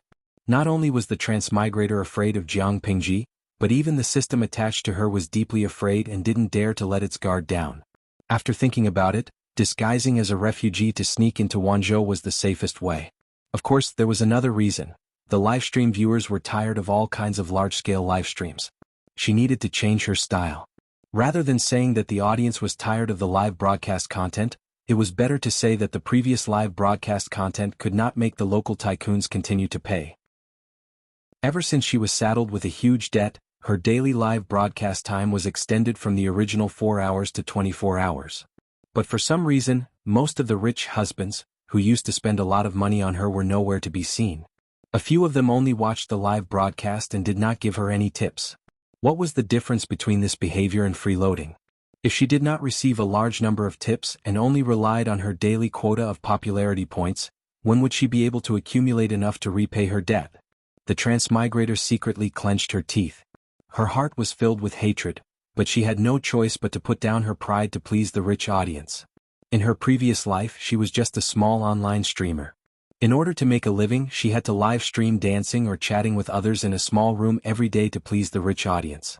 Ever since she had the system as her golden finger, she had become a nouveau riche who came to fawn over her with money. In her previous life and this life, the two completely different situations made her feel complacent, giving her a sense of superiority that looked down on all living things. She could no longer remember how long it had been since she took the initiative to ask for tips. In the past 2 months, she had been condescending to please the rich, asking for tips from the audience in a roundabout way. She even used the methods she used to lure rich men, secretly provoking the rich men to fight each other. Who knew that the rich men who used to throw money at her did not buy it? Even when she personally asked for tips, they only gave her a few small coins as a token. There was no trace of the splendor they used to throw money at her for a smile. Faced with this embarrassing situation, the Transmigrator and the system discussed it carefully and agreed that the audience was just tired of the aesthetic. Since the large-scale content was unable to attract the audience's eyes, the Transmigrator planned to use her talent to conquer them. When she first transmigrated, she had spent a lot of popularity points to exchange for many talent and skill books from the system. She had mastered all 4 of them. If she transmigrated back now, she would definitely become an artist who would shock the world. Unexpectedly, on the first day she changed the content of her live broadcast, The bullet screen was full of ridicule and criticism. Tisk tsk tsk. She's obviously a silver doll who can sleep with anyone. She thinks she's a pure and clean fairy. Methanol. What kind of song is she playing? Instead of showing off her talent here, why don't you strip naked and play 18? That's more interesting. What the hell is she dressed up like? I really don't know what kind of goddess a prostitute is pretending to be. We're here to watch you be a life teacher, not to watch you show off your talent. What kind of thing are you playing? Let's go, it's getting more and more boring. Haha, is this the legendary example of being a prostitute and maintaining a chastity memorial arch? The transmigrator saw the screen full of ridicule and was so angry that she could not even hold the pipa in her arms steadily. She closed the live broadcast in a rage and threw the pipa to the ground. She was so angry that her eyes were red, making her look lovely. She felt humiliated. Little did she know that the audience had already formed an impression of her and the live broadcast. This was a brothel that sold prostitutes. Although everyone was equal, regardless of the era, people looked down on the occupation of a prostitute. The transmigrator was labeled as such by the audience. Once she put on all her clothes and showed off her talent, in the eyes of the audience, her image would collapse. If they wanted to see a specialized classical art performance, the audience would naturally go to other live broadcast rooms, even if the talent of those live broadcasts was far inferior to hers. The viewers who came to this live broadcast room were here for the large amount of meat. And the result? Their minds were fantasizing about big fish and meat, but in the end they were served a bowl of porridge and side dishes. What made the audience even angrier was that before they could leave while cursing, the transmigrator had already closed the live broadcast. Bah! What the hell? What right did a piece of trash with her legs spread to be unreasonable here? The transmigrator was thick-skinned. Faced with a huge debt, she could only open the live broadcast room again after being unreasonable for 2 days. However, this time she did not put on a large-scale performance, nor did she deliberately show off her talent. Instead, she opened the live broadcast room to do her own thing. After experiencing the previous failure, she did not embarrass herself this time. After a careful discussion with the system, the transmigrator decided to wait and see what kind of content could arouse the interest of the audience, so that they would be willing to spend money for her. This went on for several days. At first, the audience was very impatient, but they gradually calmed down. Soon, the transmigrator was surprised to find that the daily decrease in the amount of donations began to increase again. She looked at the donations from the audience and found out that they were sympathizing with the refugees who left their homes and escaped from the war. Chapter 834. In her previous life, the girl from another world was just an internet celebrity. As an internet celebrity, she had an internet celebrity face, Korean semi-permanent eyebrows, an all-face and European double eyelids. She did not look outstanding without any makeup, but after putting on makeup, her face was still very pretty. However, although her face was pretty, it did not have any memorable features. There were tens of thousands of internet celebrities like her, and everyone wanted to stand out, but standing out was not an easy task. In order to gain popularity, she often posted weird comments on Weibo. Every trending topic had her comment, and she even slandered a few celebrities who had a bit of fame but did not have many fans. She was the fan who was bullied, and she used it to gain attention and attract trending topics. In her previous life, for the sake of being popular, she would do anything and become a fly that everyone hated. Now, for the sake of the audience's rewards and enthusiasm, she did not mind using refugees to eat their human blood buns. However, when she really disguised herself as a refugee and mixed in with them, she realized that the drama had lied to her. "I know I can't buy on credit anymore, but," as she said that, she frowned in disgust. The system asked her unhappily, "But what? Can't you just say everything in one go?" Facing the system's bad attitude, the girl felt indignant, but she did not dare to resist. She could only curse in her heart. "But these refugees are not good people. Didn't you notice that they—" The girl wanted to say something but stopped. Thinking about what she had seen and heard these days, her stomach could not help but turn and her throat felt like vomiting. These days she had seen lone women being bullied more than once. If she did not have peerless martial arts, she might have been dragged to a corner and bullied by the male refugees. In comparison, robbing, stealing, hurting, and human trafficking were all small matters. Some refugees were so hungry that they would steal other people's children, kill them, and cook them. Some even ate them raw. Most of the refugees had numb and lifeless eyes, as if they were walking corpses. The girl felt that she had not mixed into a group of refugees, but had clearly mixed into hell, and the refugees around her were all evil spirits. The system snorted coldly. It was clearly an electronic voice, but the girl could still hear its disdain and ridicule. Who told you that refugees are good people? The time traveler was stunned for a moment. She stammered, but they are all humans. They actually eat human flesh. It's so disgusting. The people of ancient times were supposed to be simple, kind, ignorant, and vulgar. Regardless of the label, they should not be so devoid of humanity. As expected of the ignorant ancient times, the quality was really low. Fortunately, she could return to her own world. The system was shocked by the woman's words, and then it was speechless for a long time. Please, this is a time of war. It said sarcastically, look at them, they don't have enough to eat, they don't have warm clothes, they're sallow and skinny, their clothes are ragged, they look like black people from afar. They were now on the run, not on the run. When human nature becomes vile, even Buddha can't enlighten them. Do you expect them to talk about the 8 honors and 8 shames at this time and learn the core values of socialism? The transmigrator was speechless, not knowing how to refute. After a while, the system said, it is human nature to sympathize with the weak. The more miserable the refugees are, the more benefits you will get. The audience in the streaming room sympathized with the refugees who had suffered miserably. The transmigrator also told the audience that their rewards could be converted into money, rice, and cloth in this world. Therefore, the rewards during this period of time were like the opening of a dam. It was even more than during the peak period. Hearing the system say that, the transmigrator bit her lower lip and reluctantly accepted her fate. Although these refugees could bring her benefits, she really did not want to mix with them. It was so dirty. It was dirty and smelly.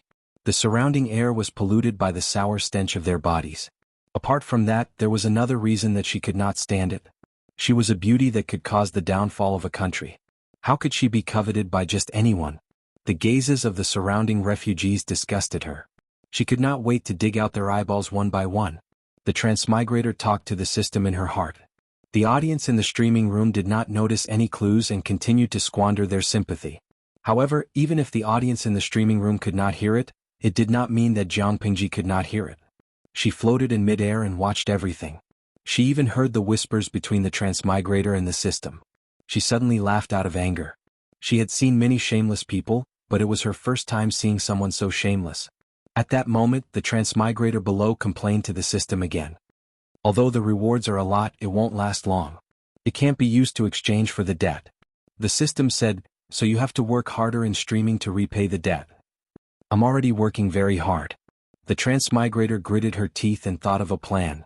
System, why don't you ease the debt first? If my streaming room can be upgraded to another level, then I can earn more points in installments. Sharpening the axe will not delay the work of cutting firewood. Just agree to it. The transmigrator's streaming room had been upgraded to level 6. It could currently accommodate 700,000 viewers. If Jiang Pingji had not interfered and caused her to bear a huge debt, the streaming room might have been upgraded to level 7. The maximum number of viewers would have expanded to 1,500,700,000 viewers. That was 700,000 popularity points. She split the points with the system, but she only received 350,000 points. Even with the viewers' rewards, the accumulation speed was still too slow. If the streaming room could be upgraded to another level, the maximum number of viewers would reach 1.5 million. Then she would receive 750,000 points in a day. The system said flatly, no. The transmigrator was angry. She muttered that the system was stingy and did not see the big picture. When Jiang Pingji saw this, she suddenly felt bored. She memorized her surroundings and exited the spiritual network. When she opened her eyes, the scene in front of her changed from the suburbs to the district headquarters. Jiang Pingji got up and glanced at the topographic map of Wanzhou. She roughly calculated the transmigrator's current location. She silently calculated the distance of the refugees and sneered in her heart. TSK. I'll let you be free and unfettered for a few more days. Jiang Pingji summoned Su Ku and asked him, have there been any unusual movements outside of Wanzhou recently? There were a lot fewer refugees in Wanzhou. Shangjing was being rebuilt and could provide a lot of jobs for the refugees. The refugees that Jiang Pingji had seen just now should have flooded in from outside Wanzhou. The refugees meant that social security was in chaos. If they were not properly settled down, there might be other disasters. Suka thought about it and remembered some news. His face could not help but become more solemn. He said, the rescue of the emperor has just ended. Most of the vassals have returned to their respective territories. They haven't had the time to cause trouble. However, there are two places that have become chaotic. Two places? Where? Jiang Pingji asked. Suku replied, one is Wulong County in Haozhou. Now there's no leader. The relatives of the former county chief are fighting for power. The other place is Dongmen County in Jiangzhou. My lord, we received news this morning that the county chief of Dongmen County, Yang Jian, has been poisoned. What? Chapter 835. Yang Jian was dead? But before the end of the alliance meeting, Yang Jian was still fine. When she heard the news of his death, Jiang Pingji almost couldn't react. She pursed her lips. Her dark, starry eyes were filled with doubt. Suku had said that Yang Jian had been poisoned and killed. Poisoned? Which enemy did it? Jiang Pingji didn't know much about Yang Jian. She only knew that he had a relationship with her father, but she didn't know much else. If it wasn't an enemy, why would they resort to such a despicable method? Suku said, according to the news, it seems to be done by the aristocrats of Dongmen County. Jiang Pingji's expression turned cold. She asked, are you sure it's the local aristocrats of Dongmen County? Suku answered, this matter? I think it's very likely. Other than the prominent aristocrats, the other aristocrats don't have much confidence. Jiangzhou is Prince Changshuo's fief, and these aristocrats make a living on his territory. For the sake of their family's glory and continuity, they naturally have to take measures to protect themselves. Prince Changshuo is already the emperor, but Yang Jian resolutely joined the army to rescue the emperor. Isn't this clearly opposing Prince Changshuo? If Yang Jian is killed, not only will they be able to move away a huge obstacle, but they can also use it to surrender to Prince Changshuo. Yang Jian joining the army to rescue the emperor was one thing, but the alliance army didn't do anything, so they didn't completely kill Prince Changshuo. Jiang Pingji thought about it carefully, her furrowed brows never relaxing. Suku's speculation seemed to be correct, but he seemed to have some misunderstandings about the aristocrats. That shouldn't be the reason. The aristocrats indeed like to seek benefits and avoid harm, but they prefer to be wise and play safe, watching the people below them fight. When the sandpiper and the clam fight, the fisherman benefits. That was what they liked the most. Why would they personally poison Yang Jian and assassinate him at this time? To surrender to Prince Changshuo, it was logical to assassinate Yang Jian, but it didn't fit the style of the aristocrats. Suku was puzzled. He humbly asked, then who do you think did it, my lord?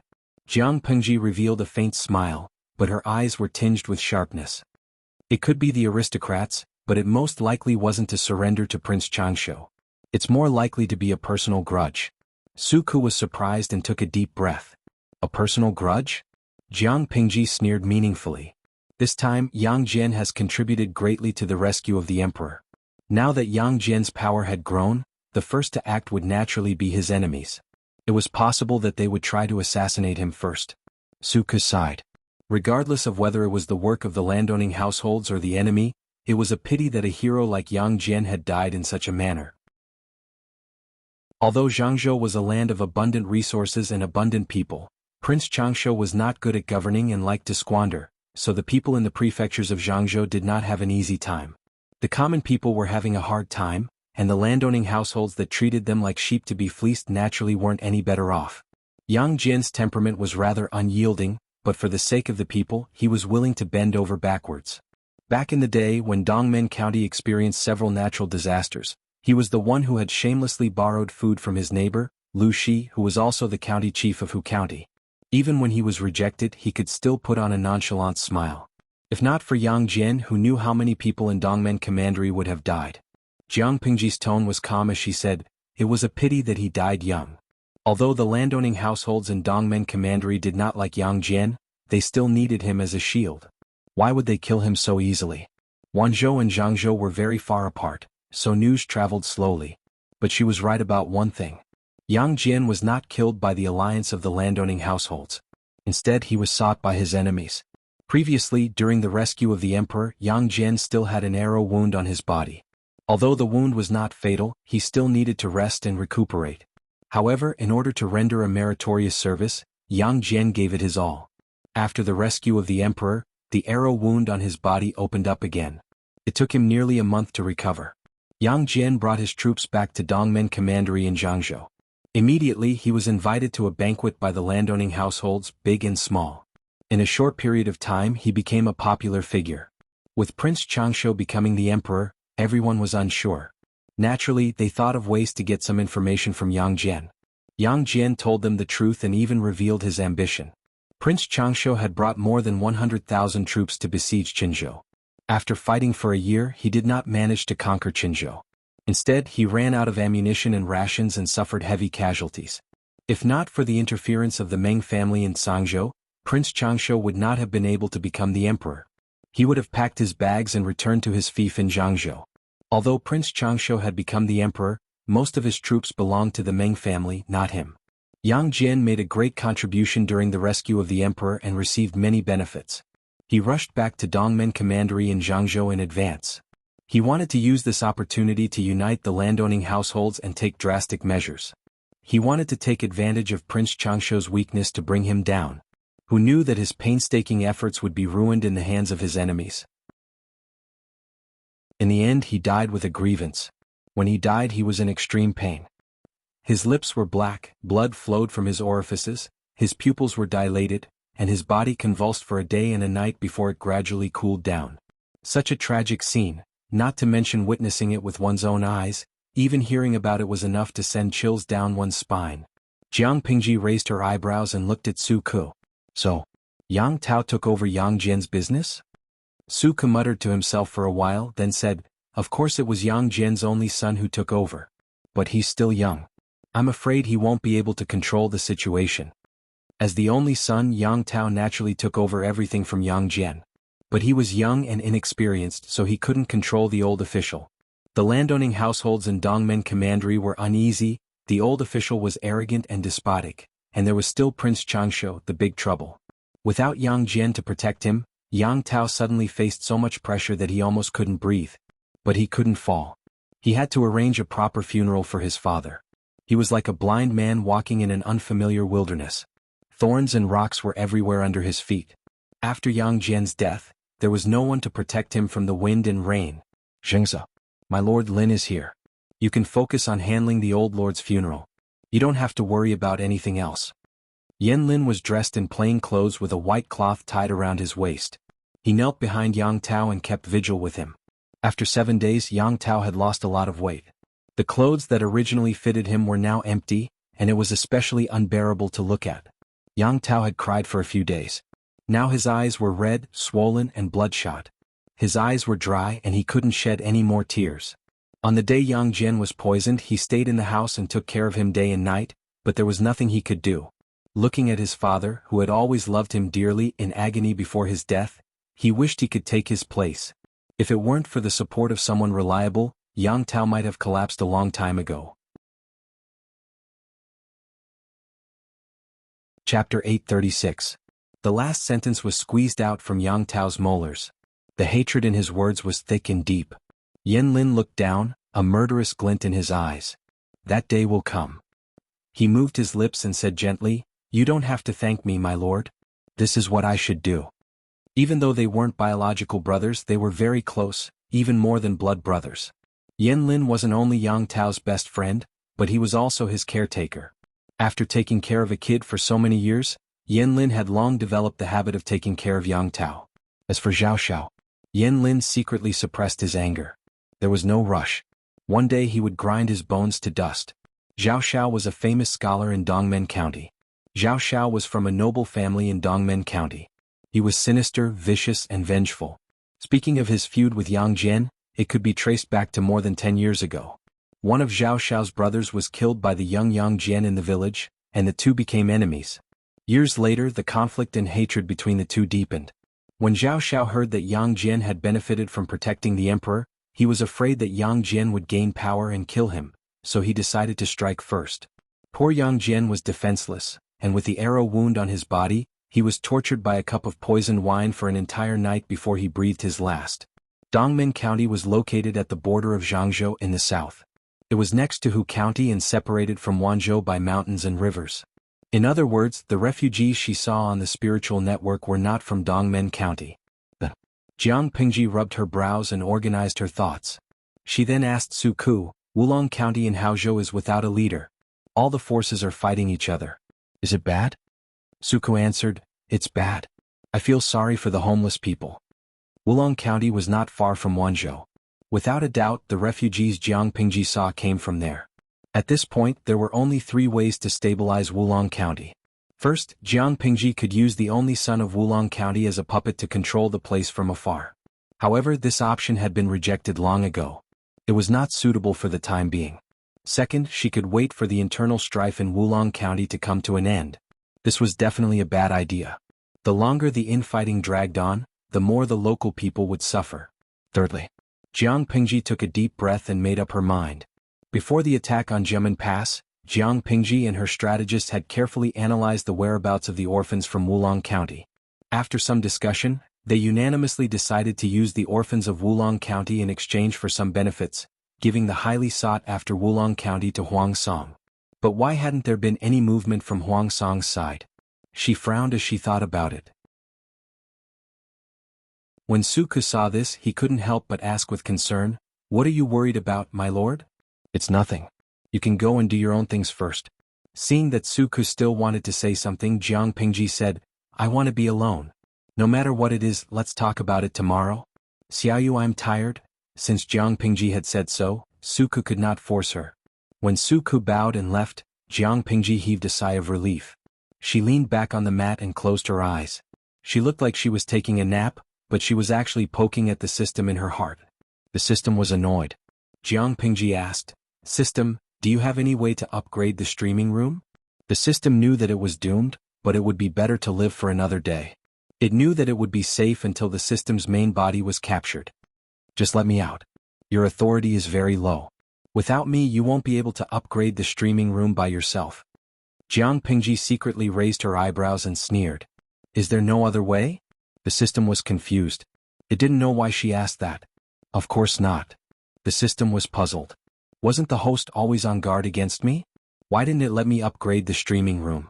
Why did it suddenly mention upgrading the streaming room today? Jiang Pingji asked it with a smile.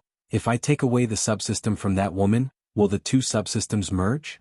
To make an analogy, the complete system was a glass of water. It poured some water into other glasses and separated them into different subsystems. So, if the subsystem was captured, could it merge the 2 glasses of water? Theoretically, it should be possible, right? The system remained silent, and Jiang Pingji didn't expect it to answer. After a while, Jiang Pingji went to disturb the system again. The system was furious. "Damn, are you done?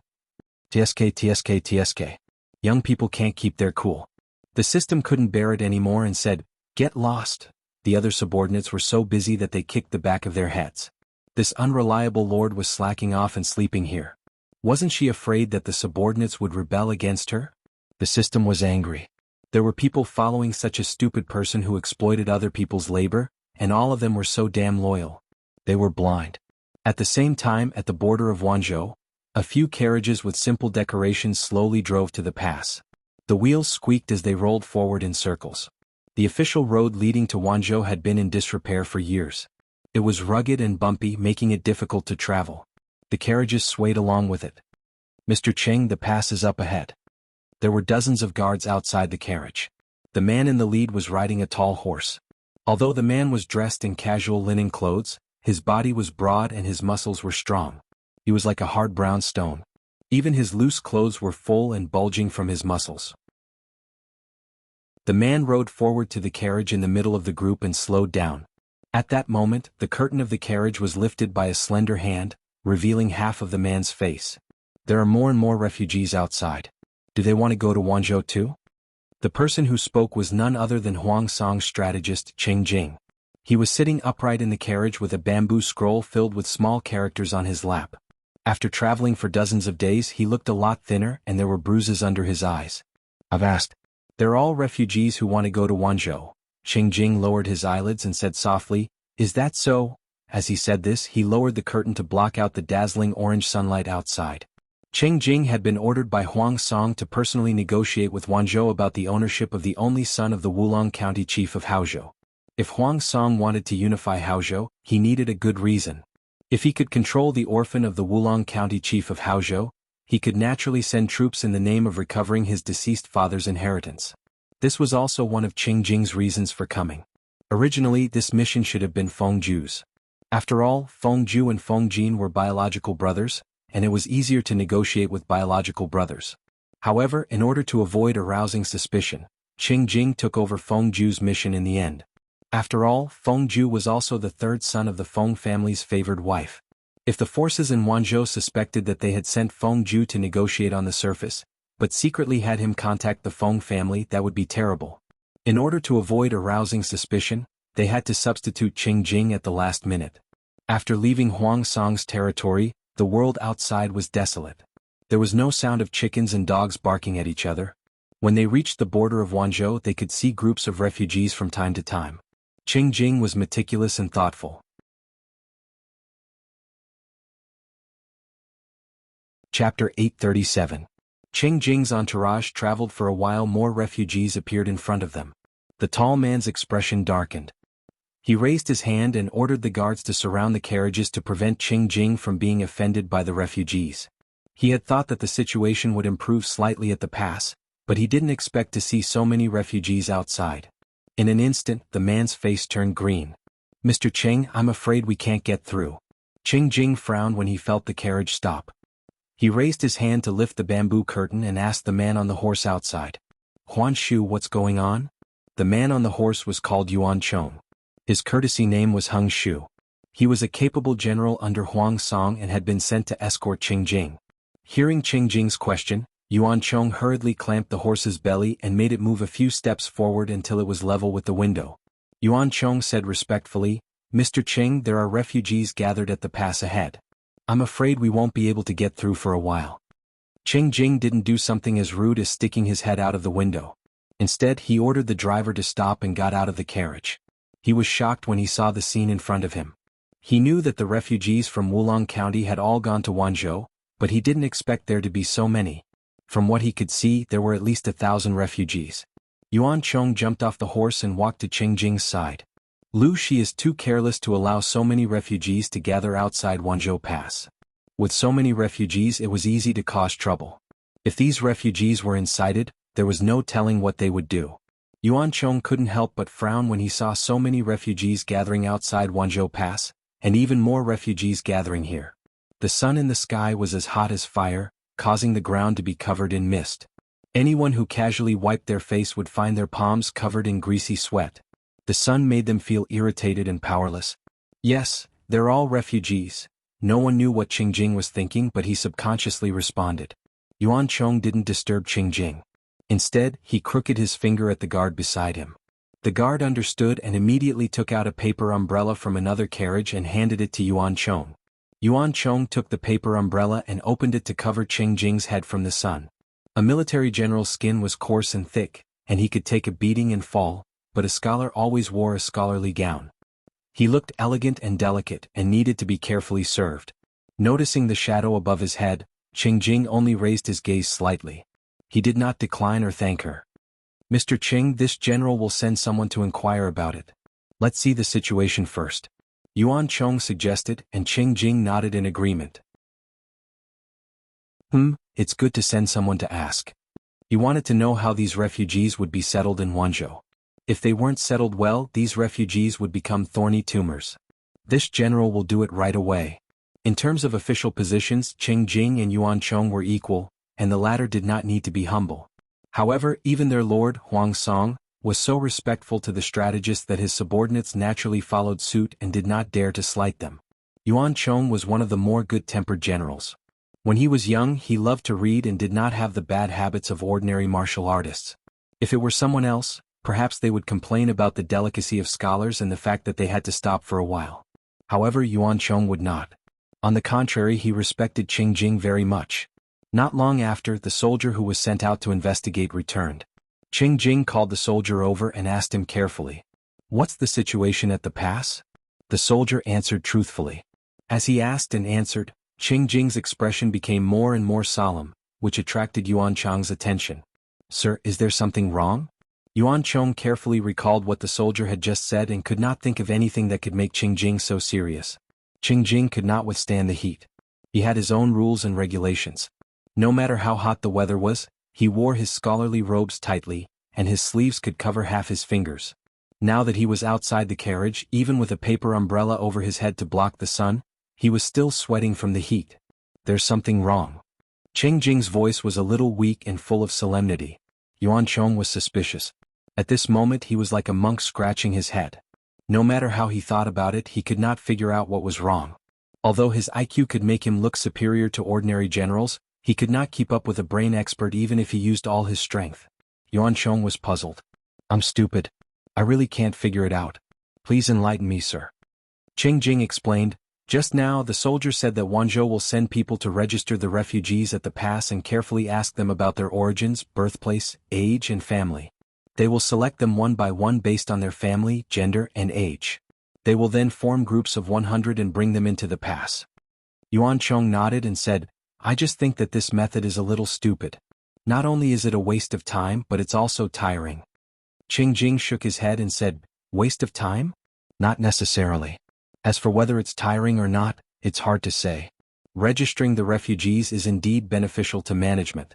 When a large number of refugees gather together, it's easy to cause trouble.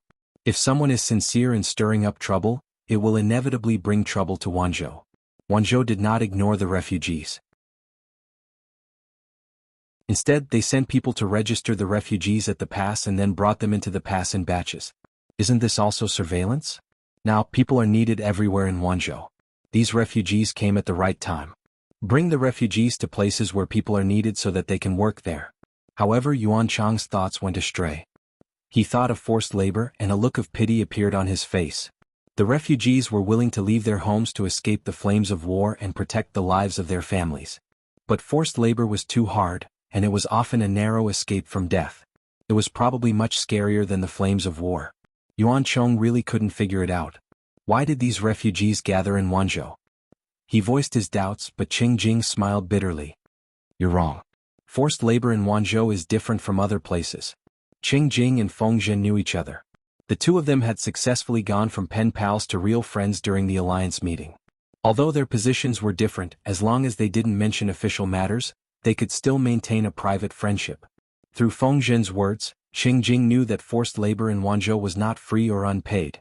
It was more like an employer and a laborer. You contribute and I contribute money and food. It's an equal exchange. Once the refugees were uprooted, they were like duckweed without roots. Not only could Wanzhou provide a stable place to live, but it could also provide work and food. It was simply a holy land in the hearts of the refugees. When Yuan Chong heard this, he couldn't help but be speechless.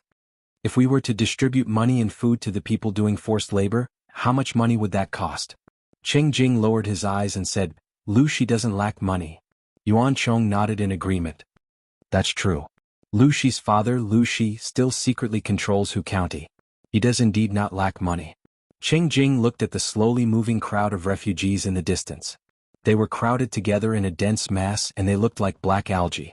Although the workload of registering refugees was great, the benefits that followed were endless. The most direct benefit was that the risk of a refugee riot was reduced. Another benefit was that the labor of these refugees could be used reasonably. Yuan Chong, who was beside him, said, But, even so, sir, you shouldn't look so pale.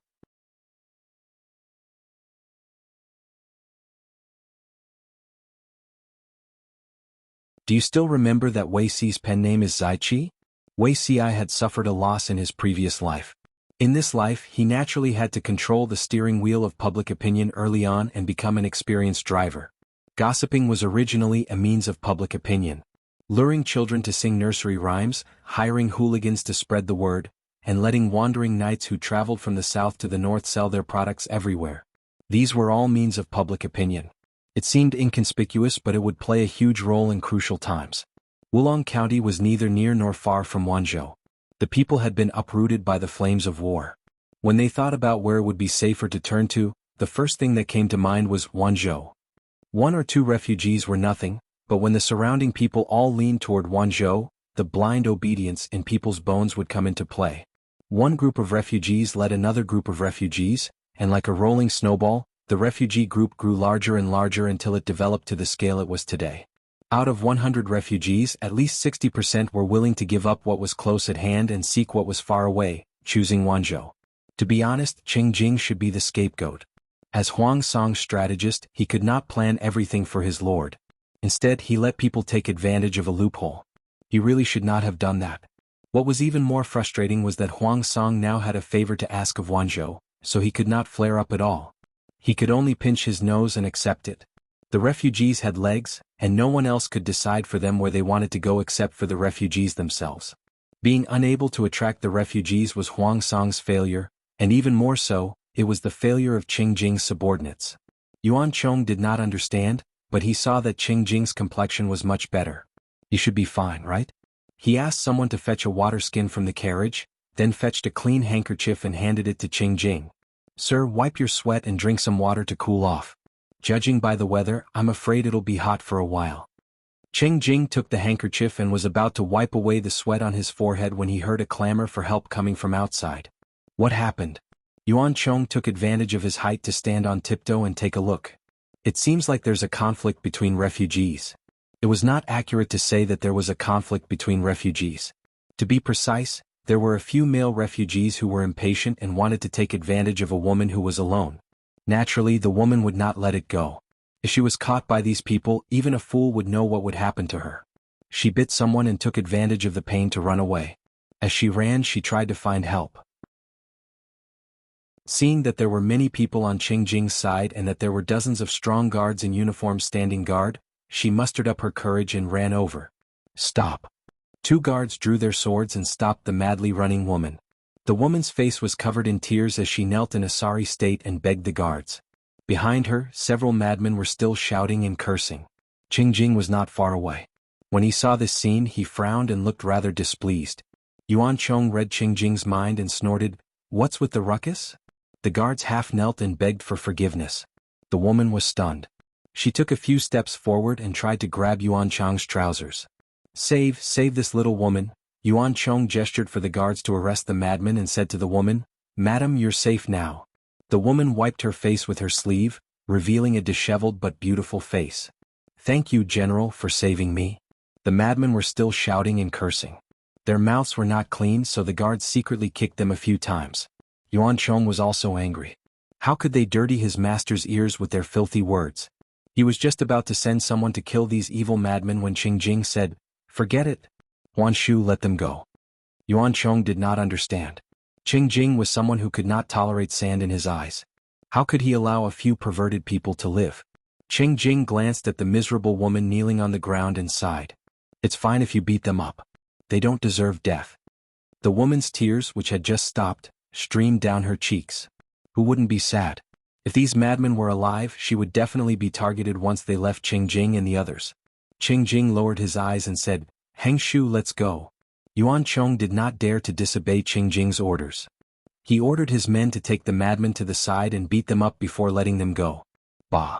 The guards spat disdainfully as they looked at the madmen who were wailing like pigs being slaughtered. Animals? Qing Jing entered the carriage. The caravan moved forward slowly again. This time they had an extra tail. Yuan Chong wanted to chase her away, but the woman was afraid of running into the madmen and refused to leave. "Master, that woman is still following us." At this moment, Qing Jing's cold voice came from the carriage. "Send someone to keep an eye on them." Yuan Chong was surprised. He looked back in disbelief and said in a low voice, "Master, that woman?" Qing Jing said concisely, "If there's a problem, don't make it public. See what she wants to do." Chapter 839. Yuan Chong accepted the order, but he still had some doubts. Why did the master feel that there was something strange about the woman? He blinked his eyes in confusion. His sharp and spirited eyes were filled with doubt. He looked at Qing Jing with a pitiful expression. Qing Jing didn't answer. Instead, he looked at the back of the convoy thoughtfully. That woman was still persistently following him. What was she planning? Qing Jing put down the curtain and picked up the bamboo scroll he was halfway through reading. He quickly immersed himself in it and concentrated. Having received the order, Yuan Chong didn't dare to underestimate the little tail following behind them. No matter how hard he racked his brain, he couldn't find any flaws. He didn't know why Master Qing Jing would suspect her at first sight. Yuan Chong stared at her for a while and thought to himself, no matter how I look at her, she doesn't look like a threatening woman. Her lower body is unstable when she walks, her breathing is rapid, and her hands don't show any signs of martial arts training. Could the master be mistaken? Of course, he didn't have the guts to voice his doubts. After all, Qing Jing relied on his brain to make a living. If his IQ was lower than Yuan Chong's, he wouldn't be considered a counselor.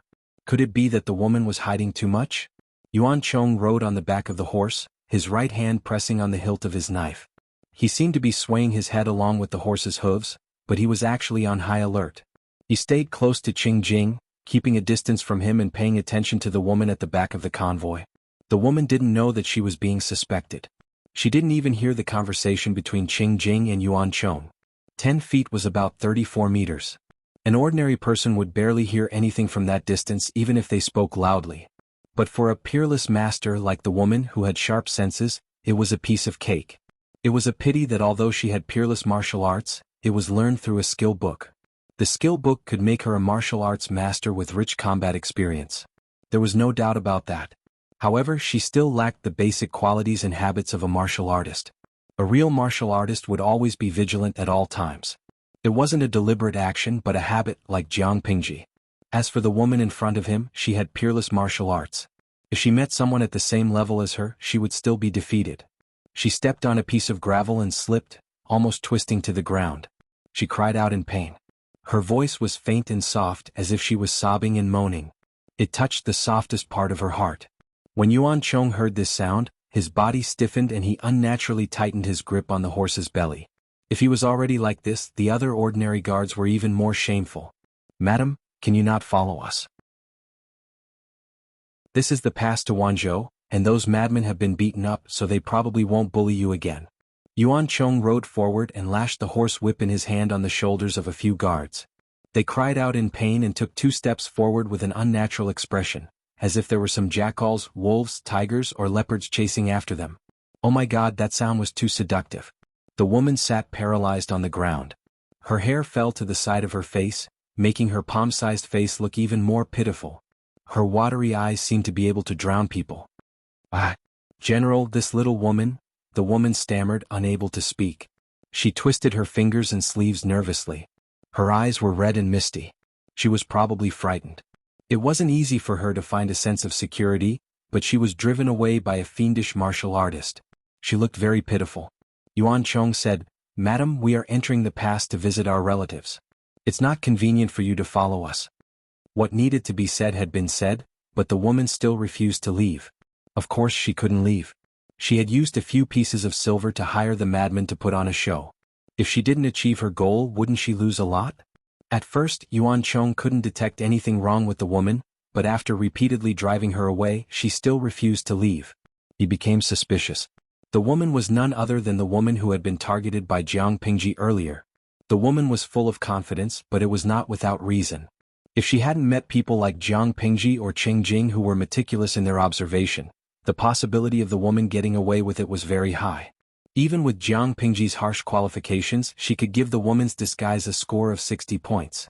It was naturally difficult for ordinary people to see through it. For example, Yuan Chong didn't notice anything wrong at first.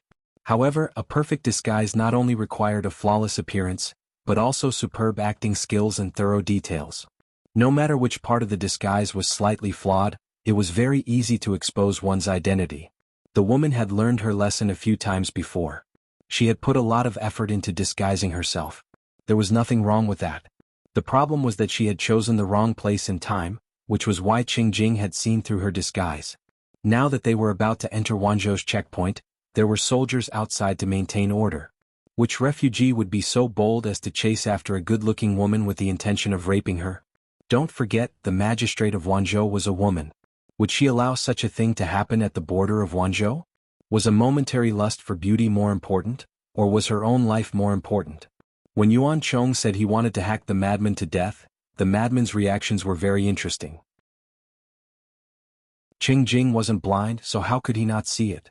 Apart from that, the woman's eyes and temperament were also failures. She didn't have the confusion and numbness that an ordinary refugee should have. For a woman to be able to escape from Wulong County to Wanzhou, she must be very wary of the outside world. She wouldn't easily reveal her true appearance. But what did the woman do after escaping danger? She used her sleeve to wipe her face, revealing a disheveled but beautiful face. Was this reasonable? Flaws like this were everywhere. If one was a little careless, they would overlook it. But Qing Jing wasn't that kind of careless. "Mr. Qing, we can't get rid of her. It seems like she's latching on to us. I sent someone to keep an eye on her, and her reaction was interesting. It's like she came from that kind of place. Yuan Chong lowered his voice to the window. He paused mid-sentence and swallowed the rest of his words. His master was a bright moon in his arms. How could he dirty his ears with such vulgar words? Cheng Jing put the bamboo slip in his hand aside, straightened his slightly wrinkled sleeves and said thoughtfully, "Forget it. When we enter the pass we'll send her away." Although he was suspicious, this was still Lu Shi's territory. Cheng Jing couldn't figure out the woman's intentions, and he was afraid that she was from Wanzhou. It wouldn't be good to kill her. To avoid trouble it was better to be cautious. There were too many refugees waiting in line outside the pass. They waited until sunset before they were allowed to enter. Yuan Chong sent the woman away according to Cheng Jing's instructions. She sobbed and limped away. The moon was high in the sky. The convoy had no choice but to sleep outside. Cheng Jing always had a regular schedule. Even if the conditions were bad, he could still fall asleep on time. He closed the curtains and took off his outer robe. Just as he was about to sleep, there was an unfamiliar fragrance in the carriage. Cheng Jing suddenly opened his eyes, drew the scholar's sword he wore, and stabbed it at the source of the fragrance. Shu.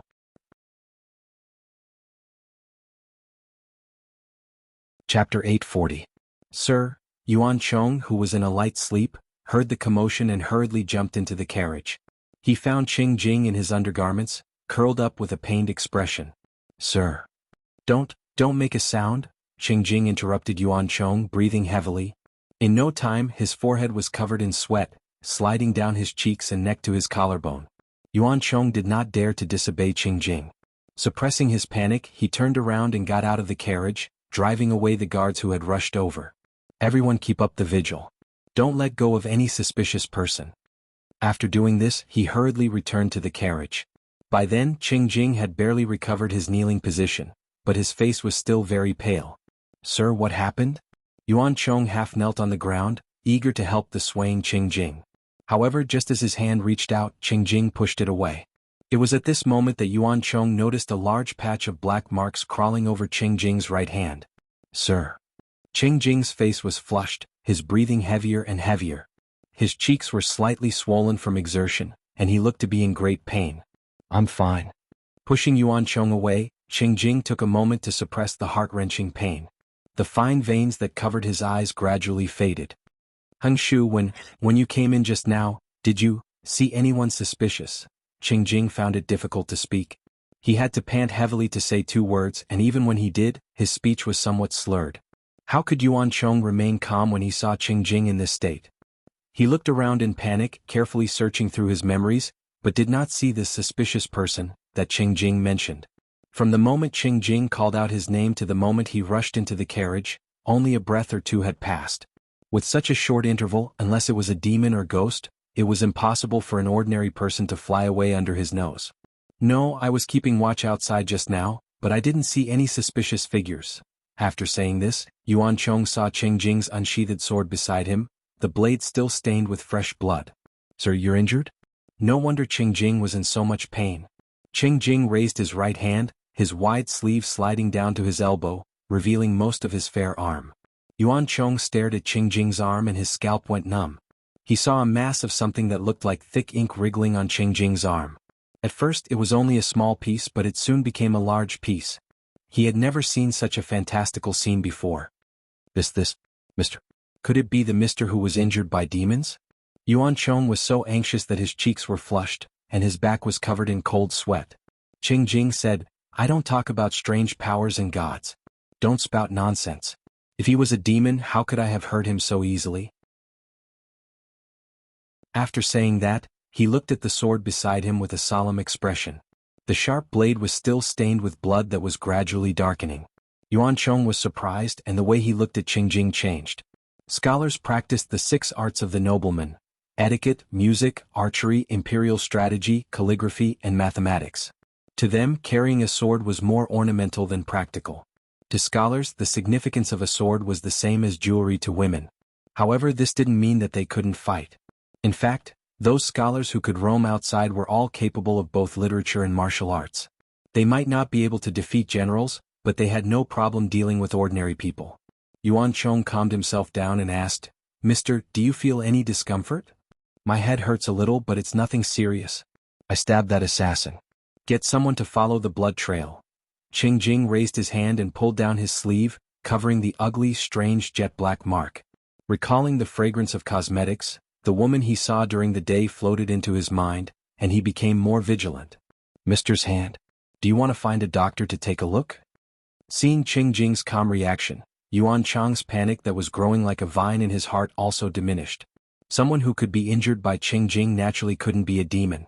Since it wasn't a demon, there was no need to be afraid.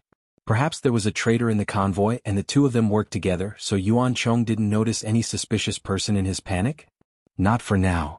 Qing Jing's expression was solemn, and he waved his hand weakly. That person will come back. Increase the patrols. Qing Jing was injured in front of Yuan Chang's eyes. This was a great humiliation to him. However, he couldn't let the same thing happen a second time. Yuan Chong said firmly, "Yes, don't worry, mister. I will definitely guard this place to the death and not let any suspicious person escape." This night was destined to not be peaceful. Yuan Chong didn't dare to sleep, and the other guards didn't dare to let their guard down. In the latter half of the night, Qing Jing was so tired that he couldn't help but close his eyes to take a nap. If it was any other day, Qing Jing would have a dreamless night until dawn, but today was different. Dreams came one after another. Rather than calling them dreams, they were more like memories of childhood, adolescence, and youth. Most of them were experiences that left a deep impression on him. However, Qing Jing felt that the dreams were a little strange. For no reason, there was an unknown person beside him. Who was this person? In the dream, Qing Jing was puzzled. Looking at the figure, it should be a woman. A fragrant wind lingered around her, and her footsteps swayed gracefully. An ethereal voice rang in his ears. She's your lord, your benefactor, your best friend. She's someone you can never betray. Qing Jing was sleeping soundly, but his brows were furrowed, and he kept resisting the voice in his heart. What nonsense! When the carriage was filled with a hazy light, Qing Jing slowly woke up, and his five senses gradually returned to him. Just as he was about to get up, his head felt like it was going to explode. "Hang Shu!"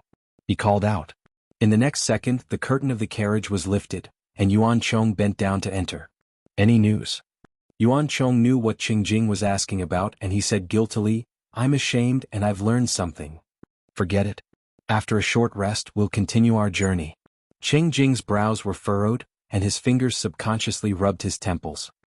He said hoarsely, "Finish this as soon as possible so that the Lord doesn't have to wait for too long. She's your lord, your benefactor, your best friend. She's someone you can never betray." Not only in his dreams but even when he was awake, the voice rang in his ears like a ghost. Qing Jing didn't tell Yuan Chong about these details. Instead, he stared at the mark on his right hand, and there was a hint of ruthlessness in his eyes. On the other side, the person who had been stabbed by Qing Jing was also full of anxiety. Because Qing Jing was a scholar, his sword was always sheathed at his waist. She had been careless for a moment, and did not expect Qing Jing to be so vigilant, stabbing her without warning. Fortunately, she had the system portable space and escaped quickly, or else she would have been caught red-handed. System, the loyalty talisman should have been planted, right? The system said, the planting was successful, but Qing Jing is tenacious and cautious, so the loyalty talisman can't take effect immediately. We can only slowly grind it out. Ordinary people lack judgment and were easily deceived. The loyalty talisman usually took effect immediately when used on them. If they encountered someone with a high IQ, the success rate would plummet to less than half. Chapter 841. Since that night, Qing Jing and the others had not encountered any other disturbances, but Yuan Chang's frown had not disappeared. He found that Qing Jing's complexion was getting more and more haggard by the day. Recently, he had even been a little absent-minded. Every time he asked, the other always said he was fine, but Yuan Chong always felt uneasy. He felt that his master was probably being haunted by something evil. But every time he said that, he would always be met with comments like, "Men don't speak of strange powers," which made Yuan Chong feel depressed. In the blink of an eye, it was mid-June. Along the way, Qing Jing and the others saw the new atmosphere of Wanzhou in full swing and could not help but feel emotional. Yuan Chong said, "Although the magistrate of Wanzhou is a woman, she is governing the county well. The north had suffered from war and there were many refugees. Last year there had been a drought for several months. It should have been very bleak, but what they saw was completely different from what they had imagined. Many people worked hard in the fields. The cultivated fields were scattered in picturesque disorder, presenting a peaceful atmosphere. Qing Jing did not say anything.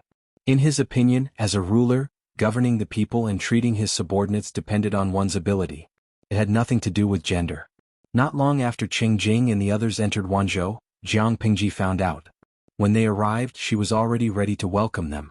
Master, you say this is really Xiangyang district? I can't tell at all. If you say this is Shangjing, some people will believe you. Master, you said that Lu Shi is the magistrate of Wanzhou. Why is he here instead of staying in the prefecture? As the saying goes, clothes make the man while horses make the saddle. Yuan Chong, this tall and sturdy man, changed out of his coarse hemp clothes and put on a fine silk robe. He looked a bit more noble and less boorish. He chattered in Qing Jing's ear, his power comparable to dozens of ducks.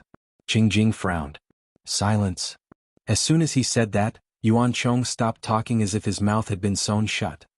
He watched Qing Jing walk past him, a bit of worry appearing in the depths of his eyes. Recently, Qing Jing's temper had been rising. He was still elegant and dignified, but his temperament had become gloomy and violent. What puzzled Yuan Chong was that they had met the woman a few days ago, but this time, Qing Jing had asked her to stay. It was too strange. What worried him more was the master's hand. The black lines on his right hand had not disappeared. The teacher's temper seemed to have worsened from that night. Yuan Chong watched as Qing Jing walked away. He turned to the guard and asked, "Did that woman do anything strange today?" The guard also lowered his voice and said, "That woman is very obedient. There's nothing noteworthy about her." Yuan Chong suppressed his impatience and hurriedly followed Qing Jing's footsteps. Qing Jing and his party were envoys representing Huang Song's forces, so Wanzhou did not dare to slight them. This was the first time the transmigrator had visited Wanzhou. She glanced at the surrounding buildings with disdain and muttered to herself, "Country bumpkin." It was only after she disparaged the buildings in Xiangyang district that she stopped talking, feeling like she hadn't had enough. The system poured cold water on her. "Don't get carried away. This is Lu Shi's territory." The transmigrator lowered her eyebrows in displeasure and muttered. She was hit by the grade 9 loyalty talisman, and the talisman was imprinted on her hand. The system said, the talisman was indeed in Lu Shi's hands, but Lu Shi is similar to Qing Jing, so he has a certain resistance to the loyalty talisman. The time traveler proudly said, "So what if you have resistance?" Qing Jing is also very powerful, but he was still controlled by the loyalty talisman. If she wasn't controlled by the loyalty talisman, why would Qing Jing accept her and let her follow the convoy? Lu Shi was hit by the grade 9 loyalty talisman, and it was the highest quality, orange. There was no way he could escape the fate of becoming a puppet. As long as I activate the incantation of the grade 9 loyalty talisman, in front of Lu Shi, she can live or die if I want her to. The system was about to refute. It felt that Lu Shi was not easy to deal with. However, the grade 9 loyalty talisman was indeed powerful. It should be able to control her. Forget it. Just be careful lest you fail miserably. The system sighed. It was now counting on its host to turn the tables and hoped that this operation would be successful. The products of the system are always of the highest quality. I have confidence in you. The time traveler patted the system on its back. The system felt bitter but could not speak. The host had confidence but it did not. It had suffered a few setbacks at the hands of Jiang Pingji, the evil opponent, and it still had lingering fears. Qing Jing was Huang Song's messenger, and Huang Song and Jiang Pingji were good friends. Jiang Pingji had to meet him personally. I hope you have been well since we parted ways in Qinzhou Yumo. May I know the reason for your visit today? Jiang Pingji's attire was more formal than usual. She sat at the head of the table with a dignified air. Qing Jing bowed and said, "My lord heard that you broke through Jiamen Pass, crushed the emperor's morale, and boosted the court's prestige. He sent me to congratulate you with a generous gift." Jiang Pingji looked at Qing Jing with a smile and said, "It's just a small matter. I'm really sorry that Bogeo had to send a gift. Besides, Bogeo and I are best friends and I've admired your talent for a long time. Now that we've met, we don't have to be so serious." Her eyes fell on Qing Jing's right hand but she quickly looked away. Qing Jing said, "Etiquette cannot be ignored." "I'll feel uncomfortable if you're always so restrained," Jiang Pingji said. "What's wrong with your hand?" Qing Jing's right hand was covered in black lines. To avoid looking unsightly, he wrapped it with a white strip of cloth. Hearing Jiang Pingji mention his right hand, Qing Jing subconsciously covered the back of his right hand with his left. "I accidentally hurt the back of my hand. Thank you for your concern. Mister's painting skills are peerless, You should be more careful. I have some good scar-removing medicine here. Why don't you take some back? Qing Jing thanked him. After the small talk, Qing Jing quietly changed the topic to the Battle of Jiamen Pass. The general who guarded the pass was Fu Wang, the top general of the Mengs in Sangzhou. It was unexpected that such a majestic and ever-victorious general had been defeated by Jiang Pingji. There were reports of the battle, but the details were not complete. It was better to ask the person in question. The Battle of Jiamen Pass was over, and Jiang Pingji had no secrets. She answered Qing Jing's questions. She knew why Qing Jing was here, so she let him lead the conversation. Before long, Qing Jing mentioned the forces in Wulong County that had been destroyed by Fu Wang. I heard that the Wulong County chief's orphan was rescued by you? Qing Jing sounded like he was asking, but he was sure of it. Yes. The orphan of County Chief Kai is with me. I remember the child was called Kai Xiang. Why did Yumo bring him up? Qing Jing sighed. You may not know this, but ever since County Chief Kai sacrificed his life for the country, Wulong County has been in chaos. There's no leader and there's been internal strife. Some people even rebelled. The people are so anxious that they had to move their families to seek refuge. On the way from Haozhou, I saw countless people from Wulong County travel thousands of miles to Wanzhou in search of a place to live. It's their fortune that you're willing to take them in, but the journey is dangerous and there are many bandits along the way. Many people have fallen victim to them. It's a pity. Jiang Pingji knew that the refugees from Wulong County had come to Wanzhou, but she couldn't show it. She pretended to be surprised. Is that true? Xiaoyu, why didn't you tell me? Su Ku, the professional scapegoat, was speechless. Please don't drag me into the act, okay? However, as a subordinate, he had to share his lord's worries. He could only silently take the blame and apologize.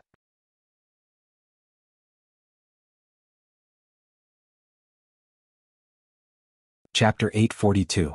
Jiang Pingji said shamefully, I took Kai Xiang in with good intentions. I didn't expect it to backfire and bring disaster to Wulong County. She pretended to reproach herself. Of course, everyone present was smart enough to know that she was just being polite. Kai County Chief's power was almost destroyed. He only had a few dozen confidants and an 11-year-old boy left. What could they do? If Jiang Pingji didn't take him in, even if Kai Xiang and the others could return to Wulong County, they would only be cannon fodder. If he stayed in Jiang Pingji's territory, he could at least keep his life. Qing Jing said, You're kind and generous. You protected the only bloodline of Kai County Chief. I heard that Kai Xiang was the only child that Kai County Chief had found when he was in his middle years. If Kai County Chief could see you in heaven, he would be grateful to you. However, the situation in Wulong County is getting worse and the people are suffering. If Kai Xiang could go back and take charge, he might be able to help. Qing Jing's words were exactly what Jiang Pingji wanted. On the surface, she frowned as if she was considering Qing Jing's suggestion. After a while she said, Yumo, I've thought about it. A few days ago, Kai Xiang sent someone to complain to me. He said that he dreamed of his father in his hometown. The child was only 11 years old, but he suffered such a misfortune. It was heartbreaking. However, Kai Xiang only has a few dozen confidants. If he goes to Wulong County with such a small number of people, wouldn't he fall into the hands of evil people? Qing Jing's eyelids twitched when he heard the last sentence. Jiang Pingji was scolding him indirectly. He pretended not to understand. His expression remained the same and no one could see any flaws in his act. Qing Jing suggested, I have something to say but I don't know if I should say it. Yumo, you and I are old friends. What can't we talk about? Jiang Pingji didn't put on the airs of a governor. Instead, she acted as if she was receiving a friend. Her attitude was casual but not rude. Qing Jing closed his eyes and nodded slightly. Why don't you lend some troops to Kai Xiang and help him quell the rebellion? His words sounded like he was considering for Jiang Pingji, but in fact it was a test. He conveniently blocked her way out. Jiang Pingji saved County Chief Kai's orphan and earned the reputation of being kind and generous. If they were to use this as an excuse to encroach on Wulong County, wouldn't that be bullying an orphan with no one to rely on? If she were to swallow her pride and help Kai Xiang stabilize Wulong County, then withdraw her army and be a selfless Lei Feng, handing over a piece of fat meat, the outside world would praise her to the heavens, saying that she was a model of kindness and loyalty, and would want nothing more than to give her silk banners.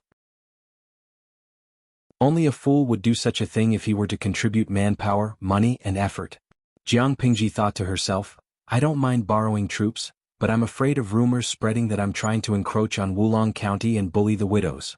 It was really hard to explain. But if we ignore it, the people of Wulong County will continue to suffer. I can't bear to do that.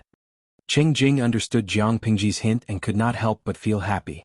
As long as she was not interested in Wulong County, then the most suitable person to take over Wulong County was Huang Song. What Cheng Jing needed to do now was to recommend Huang Song to Jiang Pingji. Of course, both sides were well aware that Wulong County was not a piece of fat meat for free. If he wanted Jiang Pingji to relent and give up this benefit, he had to offer something else in exchange. What followed was a tug-of-war of negotiation. Jiang Pingji tested Cheng Jing's bottom line step by step, while Cheng Jing tried his best to fight for Huang Song's benefit. To put it simply, Kai Xiang was a commodity in Jiang Pingji's hands. She wanted to sell him for a high price, and Cheng Jing was representing the buyer, Huang Song. Naturally, they had to lower the price.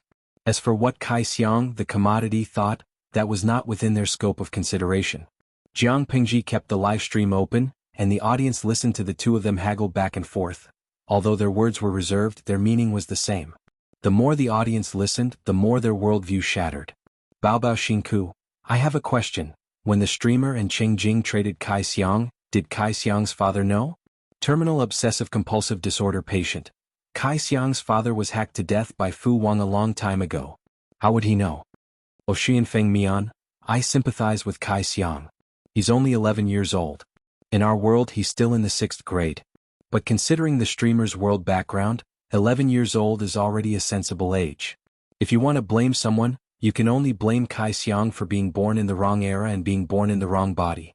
He has no ability, no one to rely on, and can only be at the mercy of others without any ability to resist. Zenmodo, the previous poster is too emotional. Things aren't that bad. Huang Song just wants to use Kai Xiang as a puppet to legitimately take over Wulong County. After the deed is done, he probably won't make things difficult for Kai Xiang. After all, Huang Song is also a person who cares about his reputation. In order to shut the mouths of the public, he won't kill Kai Xiang. What's so difficult about rewarding him with a meal? At most, his standard of living will not be as good as before. Zhoutsua Gongshou, I'll give the previous poster a like. You've spoken my mind. Kai Xiang has lost his father and protection. If Wulong County is in his hands, even if Huang Song doesn't take it from him, it'll be taken by someone else. Although this is not the right thing to say, it's a chaotic world that only cares about strength and not feelings. Wulong County is a hot potato for Kai Xiang. If he doesn't move, he'll get himself killed sooner or later. Bao Bao, sigh. Kai Xiang is being sold off by the black-hearted streamer. Although both sides are well aware of the situation, some things can't be said too openly.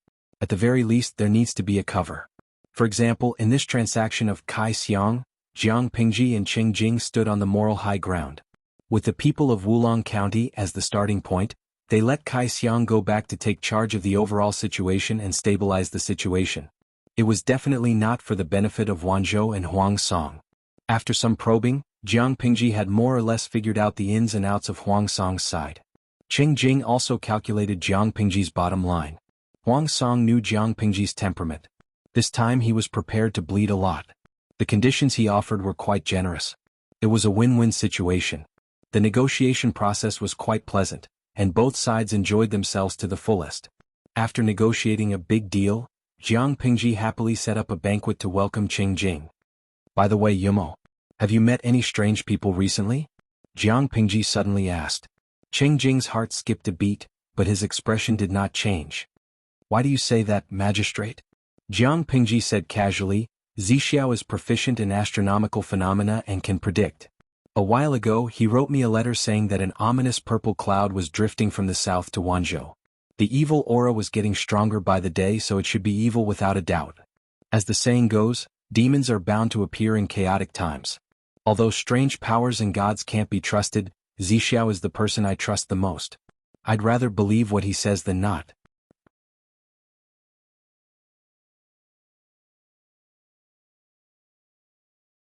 Jiang Pingji laughed and said, with Zixiao's mediocre martial arts, he thinks it's too little meat to feed a demon. You asked the wrong person. Cheng Jing, mocking her subordinates behind her back, such a lord. He really did not know how Wei Xi and the rest could tolerate it. Damn it. Jiang Pingji continued, however, if Yumo wants to know how to eliminate demons, you can ask me. Cheng Jing had a suspicious look on his face. Then he thought of something and his expression changed subtly. He remembered the magnificent feat of the man before him. During the rescue of the emperor, Qing Jing did not have the right to accompany Huang Song to court. According to Huang Song's account, the magistrate of Wanzhou in front of him had single-handedly dismembered something that seemed to be a demon. With such tyrannical strength, it was no wonder that she said she was not afraid of demons and evil. Qing Jing's heart was stirred. He was a little tempted but also a little hesitant. What good plan does the magistrate have? When he asked this question, Qing Jing's expression froze slightly. This should be the question of a ruler asking his subordinate. As a strategist, it was really embarrassing for him to ask Jiang Pingji instead of thinking of a good plan.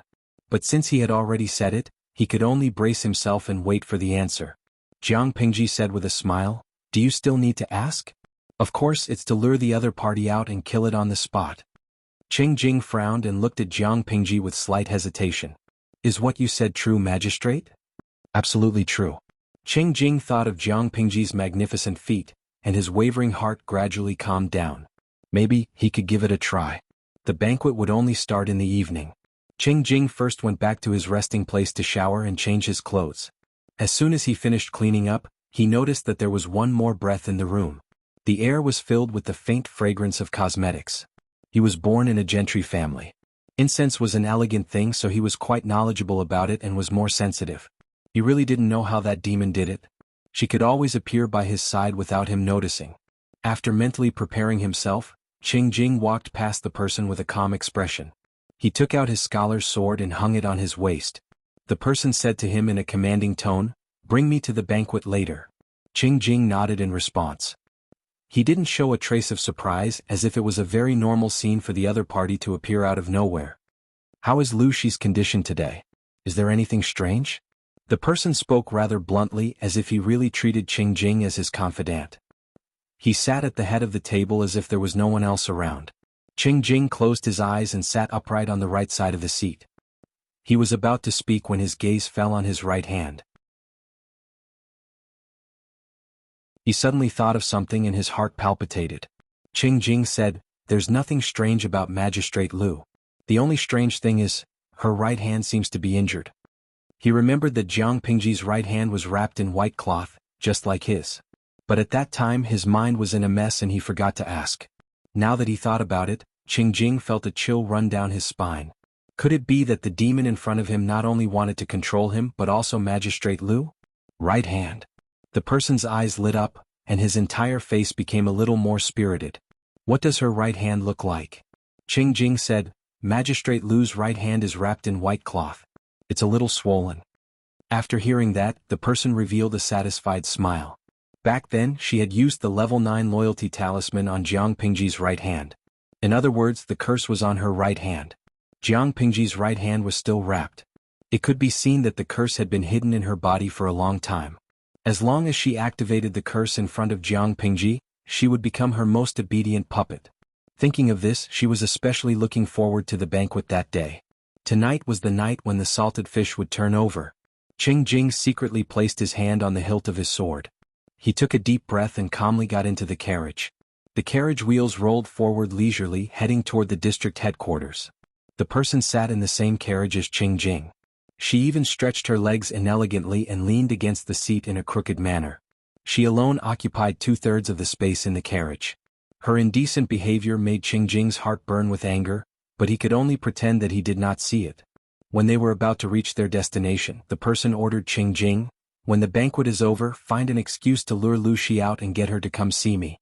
If Lu Shi wants to kill me, you must stand in front of me, understand?" The curse had not been activated. Lu Shi was still a demon. She needed someone to be her scapegoat and buy her time.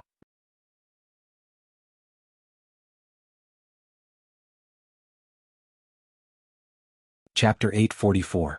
For a normal banquet, the steps were pretty much the same. Welcoming the guests, announcing the ceremony, starting the banquet, music and dance. To put it bluntly, it was just eating, drinking, playing and chatting. Qing Jing was preoccupied with his own thoughts, so how could he have the energy to pay attention to the dishes and wine? He had already mentally prepared himself to be distracted while watching the song and dance. At least he could muddle through this difficult period of time.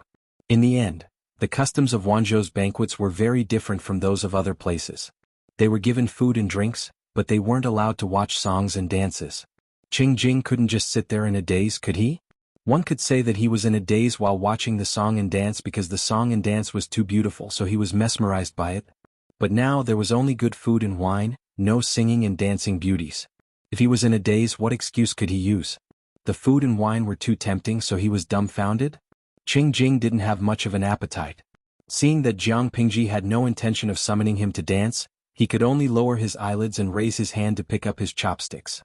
He had thought that he would lose his appetite after eating a few mouthfuls, but he had never expected that the dishes at the banquet would be so delicious and exquisite that his appetite was aroused. As an honored guest, Qing Jing sat at the first seat on the right side of the hall. Yuan Chong sat at the table beside him. Yuan Chong secretly looked around as if he was looking for traces of the dancers, but the result was disappointing. More than half of the delicacies on the table had been eaten, but the entertainment program hadn't started yet. Was there a problem with the arrangements? Yuan Chong said with a smile, "Today there is fine wine and delicacies. If there are beauties singing and dancing to liven things up, it would truly be a joyous occasion." Jiang Pingji said, "I don't keep musicians and dancers in my residence." Yuan Chong would find these words unbelievable if they were said by someone else. Keeping entertainers and dancers was not only for entertainment, but also for the convenience of entertaining guests. Those who didn't raise them were mostly stingy or from poor families. They would lose face if they told others about it. But when Jiang Pingji said it, Yuan Chong felt that it was only natural. The Lu prefecture overseer in front of him was a woman. Why did she keep so many beauties who were more beautiful than her? Making things difficult for me? Yuan Chong thought he knew the truth, so he didn't pursue the matter further. Although there was no singing and dancing to liven things up, the food in Wanzhou was really good. The dishes cooked were exceptionally delicious. Not only did they look, smell and taste great, but they also had a wide variety of dishes.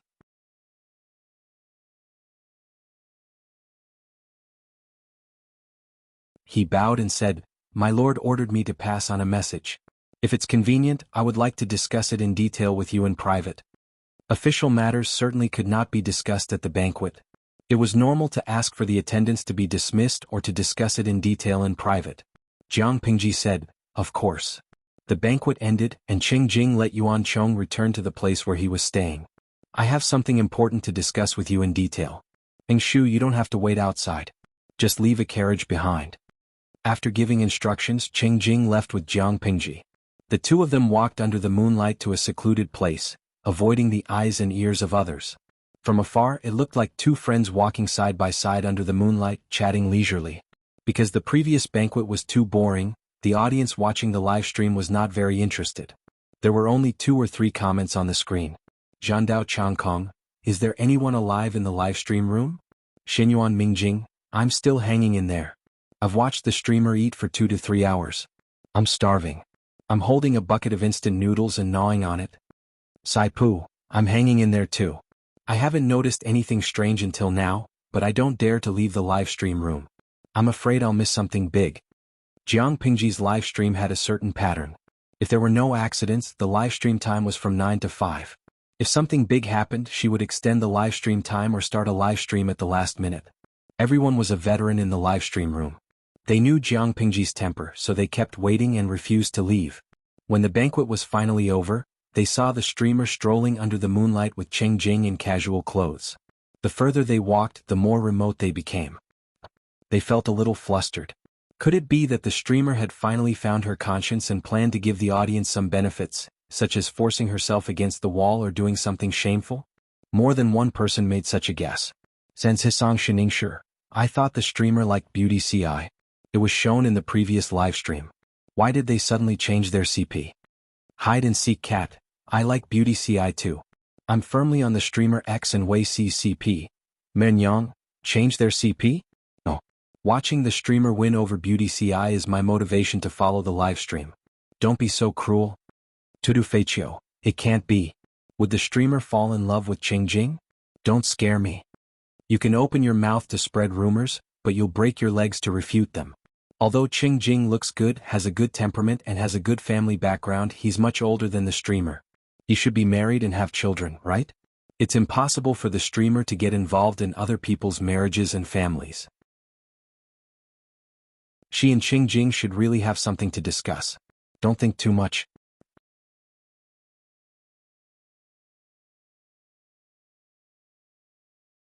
Chapter 845. Jiang Pingji said, "This place is secluded enough. Yimo, just say what you want to say." Qing Jing looked at Jiang Pingji helplessly. She was the one who initiated it. How did it turn into him seducing her? What should he say? He had nothing to say. Because of the seal on his hand, Qing Jing could sense that the demon was nearby. He became more vigilant. He said, "It's a long story." Jiang Pingji said, "It's okay. You can make it short." Qing Jing was speechless. The audience in the streaming room burst into laughter. Qing Jing was Huang Song's counselor, not his own counselor. He shouldn't bully him like that. Fortunately, Qing Jing had good mental fortitude. His expression only froze for a moment before returning to normal.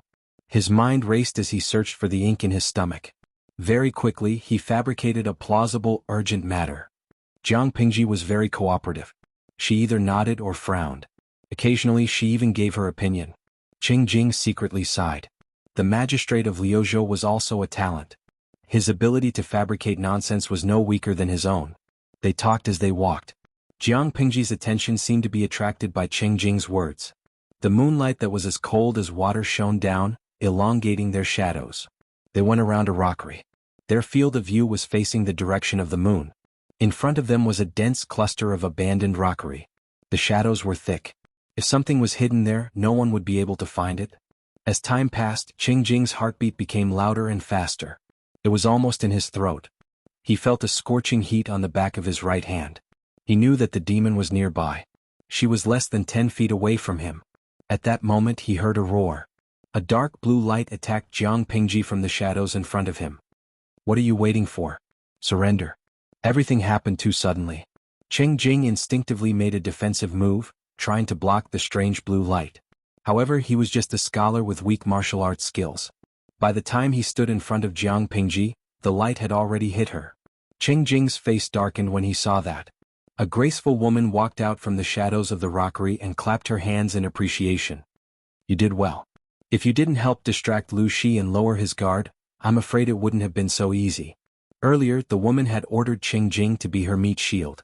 Therefore, Qing Jing's actions just now were seen by the woman as proof of his loyalty. Qing Jing secretly sucked in a breath of cold air. With a calm expression, he moved sideways and retreated to the side. However, his hand was placed on the hilt of the sword at his waist. The woman calmly stepped forward and giggled. She circled Jiang Pingji twice and sized her up with a critical gaze. "Not bad, Lu Shi." The woman stood in front of Jiang Pingji and suddenly reached out her hand to pinch Jiang Pingji's chin. She used a lot of strength and forced Jiang Pingji to lift her head. "You don't look good. You look like a man. Is Lu Shi Lu Shi?" Jiang said. "I don't." With the help of the moonlight, Qing Jing saw that Jiang Pingji's expression was blank. There were traces of slackness in her eyes, like a piece of wood. His heart thumped fiercely, and the hand that was holding the hilt of his sword tightened. His slender knuckles tightened, revealing a little pale. The woman wasn't satisfied. She pushed Jiang Pingji to the craggy rockery with a vicious look in her eyes. "Come, kneel down and lick my toes." At the side, Qing Jing's arrogance soared.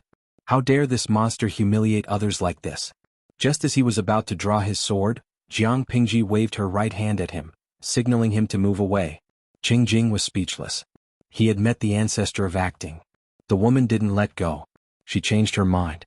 She looked at Qing Jing, who was watching Jiang Pingji's performance, and curled her finger at him. "Come here." "Qing? An innocent spectator?" Qing Jing was speechless. He took a few steps forward, but his mind was much more relaxed. He wanted to see what kind of show was going to happen next. "I'll give her to you today. She's still a virgin." On the other side, the streaming room was in an uproar. The audience had been following the stream for many years. They had never seen Jiang Pingji treated like that. That woman pinched the streamer's chin with her claws, pushed her to the rockery and made her kneel and lick her toes? Lick your balls. If that wasn't enough, she wanted to humiliate the streamer's body? How despicable. Saiwayan, I have a curse that I want to throw in her face right now. Muzhong, is the streamer bewitched? Wake up. The Fairy Queen's crimson. Qing Jing, if you King touched the streamer's finger, I'll crawl along the cable and chop you up. There were only a few comments on the bullet screen, but it exploded in an instant, flooding the screen like a blowout. Then an orange-yellow bullet screen caught their attention. Host V. I forgot to inform you that I'll be increasing the number of people in the streaming room. According to the plan, the streaming room will be connected to another dimension. When the time comes, I'll broadcast it to the audience in both dimensions. The streaming room has limited seats. Remember to subscribe. The 150,000 viewers were speechless. Their anger was extinguished by Jiang Pingji's notice. Handsome white rabbit, damn it. The drama queen is cheating my feelings. At the same time, Qing Jing's face turned green. He was enraged. The evildoer didn't know, but he knew that Jiang Pingji was sober. Lu Shi was the governor of Wanzhou. How could she treat him like an ordinary woman? In Qing Jing's opinion, even touching the corner of someone else's clothes was blasphemy, let alone physical humiliation. More importantly, what if the governor of Liuzhou bore a grudge? Qing Jing felt his vision darken. He was afraid that he wouldn't be able to walk out of Wanzhou. Even if his worldview collapsed, Qing Jing still didn't reveal any flaws. To put it bluntly, among the 3 people present except for the woman, the other 2 were Oscar winners. The Oscars owed them so many little golden figures that they could bankrupt the Oscars. The woman smiled at Jiang Pingji and said, "Look at you, you've been dressing as a man for so many years. I bet you don't even know what a woman is, do you? I'll fulfill your wish today. You've killed me several times in the past. You should have known that this day would come. The river flows east for 30 years and then west for 30 years. The wheel of fortune turns. You've fallen into my hands. This is your retribution. Qing Jing, what are you waiting for? I'll reward you." After saying that, the woman pinched Jiang Pingji's chin and threw her toward Qing Jing. Qing Jing wanted to dodge sideways. He didn't dare touch her, lest the other party came to settle scores with him and get him involved. Jiang Pingji was thrown by the woman like a puppet. Her toes had just left the ground when something happened in the next second. She adjusted her center of gravity in midair and grabbed the woman's wrist. Suddenly, she sank and grabbed the other party. Her right hand was like a spirit snake that wrapped around the woman's neck. With a grab and a lift, she threw the woman from the left to the right.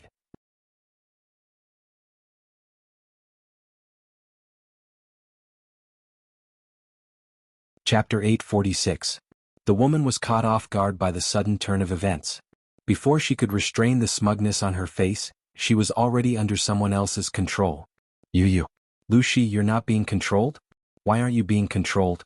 You be asterisk tish, are you trying to trick me? The woman was anxious and helpless. Her heart was pounding in her left chest. She could not help but think of the fear of being controlled by Jiang Pingji. Impossible. You must be being controlled. The woman tried to struggle, but Jiang Pingji was terrifyingly strong. No matter what she did, the woman remained motionless. She was about to go crazy. It's a lie. It's impossible that you're not being controlled. Let me go. Jiang Pingji restrained her and said strangely, "You're so unreasonable. Are you the only one allowed to plot against me, murder me and control me, but I'm not allowed to defend myself? What kind of rule is that? At the end of the day, it's obvious that your skills are inferior. How can you blame your opponent for being too strong? I suddenly thought of a saying that suits you. You don't have the life of a princess, but you're infected with the princess disease." She directly poked at the woman's weak spot. The woman became angry from embarrassment and struggled even more violently. Jiang Pingji's scolding was too vicious. Qing Jing could not help but sneer. His actions reminded the woman.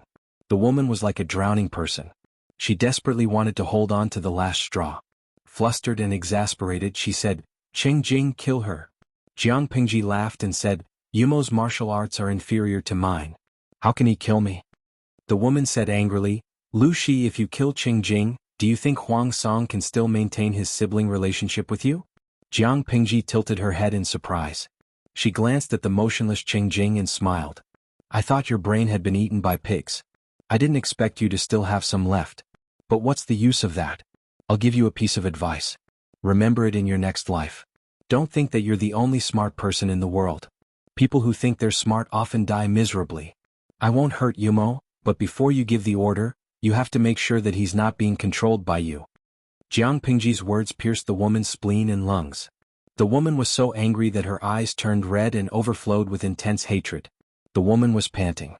Her hair was messy, her cheeks flushed red, and the corners of her eyes shone with tears. Beside him, Qing Jing fell silent. If he did not know the cause and effect, he would have thought that Governor Lu was bent like a mosquito coil and was about to destroy a flower. "Qing Jing. Kill her. Hurry up and kill her, trash." The woman refused to believe it. She couldn't control Lu Shi, but could she not control a stupid ancient man? Qing Jing let out a long sigh when his name was called out again. He said to Jiang Pingji, "Magistrate of Liuzhou, should I give way?" This was said to Jiang Pingji, but it was also a disguised rejection of the woman's order. The slap to the face came too quickly like a tornado. She said to Qing Jing in the tone of a considerate little princess, "Move aside, move aside. The next scene is too bloody. I'm afraid it'll scare you." Qing Jing pretended to be temporarily deaf. He glanced coldly at the demon who was being suppressed by Jiang Pingji and left without any reluctance. The last bit of blood drained from the woman's face. After a while she said fiercely, "Lu Shi, you can't kill me. I will come back for revenge, revenge on everyone around you." Jiang Pingji smiled and tightened her grip. She looked at the woman mockingly. The woman's face turned purple because of the lack of oxygen. Her eyes were filled with unwillingness, and her eyeballs almost popped out of their sockets. Just as the woman was about to die, Jiang Pingji loosened her grip again. A large amount of fresh air poured into the woman's mouth and nose. She coughed and breathed greedily. The feeling of being on the verge of death but not dying was too terrifying. She did not have the courage to try it a second time. "If you have any grudges, come at me. I can at least respect you. You shouldn't have set your eyes on the people around me," Jiang Pingji said with a smile. Her calm voice added some gentleness, but the woman did not feel any warmth. Instead she trembled all over. The woman trembled and said shakily, "I can't die. I will come back. Lu Shi, don't ever let me get the chance. Otherwise, I will make sure you end up like that shameless mother of yours. Just you wait." Jiang Pingji said with a smile, "You've already threatened me. Do you think I will give you a chance to rise again?" Perhaps it was because she knew she was going to die, the woman regained some calmness. She had the system and countless chances to start over. She could afford to lose. At most, she would continue to owe a huge debt to the system. The woman said crazily, "You can't kill me." At that moment, Jiang Pingji moved closer to her ear. Her hot breath hit her earlobe with a burning temperature. "Are you sure?" The woman's heart skipped a beat.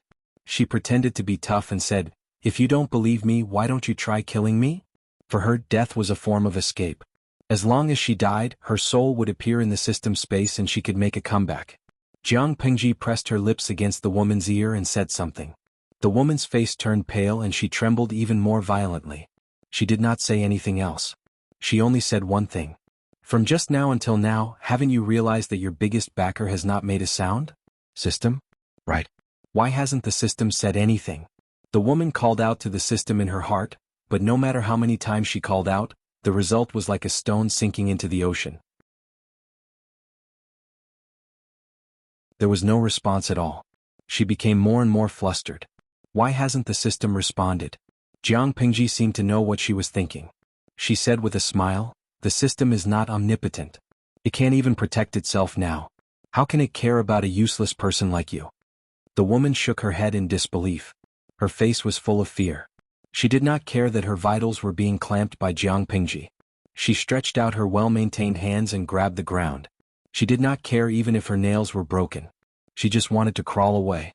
She did not want to be so close to Jiang Pingji. What kind of person could cause the system to be at a loss for what to do? "Lu Shi, spare me, spare my life." The woman's face was covered with tears of fear. The bruises left by the suffocation had not completely faded. Coupled with her shrill screams, she actually had the demeanor of a ferocious ghost. She begged for mercy, "Please spare my life." "Beg? Isn't it too late now?" Jiang Pingji asked her with a smile. Downwind was as mad as a dog. Against the wind, he knelt and begged. Speaking of which, could she have a little backbone? "Spare me. I'll tell you a secret. Don't you want to know how your mother, Gu Min, died?" The woman cried until her tears and snot dripped down her face. There was no trace of a peerless beauty. She was so embarrassed that she looked like a crazy woman. She said, "Let me go this time. Just let me go this time. I won't go against you anymore. I'll tell you who killed Gu Min." The audience in the streaming room was eating melons with a smile. They felt that today's streaming was not boring. They were waiting for the streamer to kill the demon again. They never thought that it would involve the past of the previous generation. Didn't the streamer's mother die of natural causes? Jiang Pingji lowered her eyelids and sneered. "Didn't you kill my two brothers and cause my mother to die of a serious illness?" The woman pounded the ground in anger. Her eyes were full of hatred.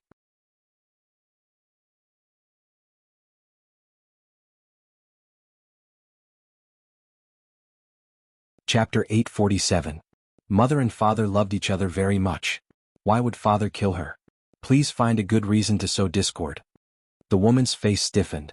She immediately cried out, "Your mother is a time traveler. A time traveler is someone from another world." Lucy thought her body was possessed by evil spirits.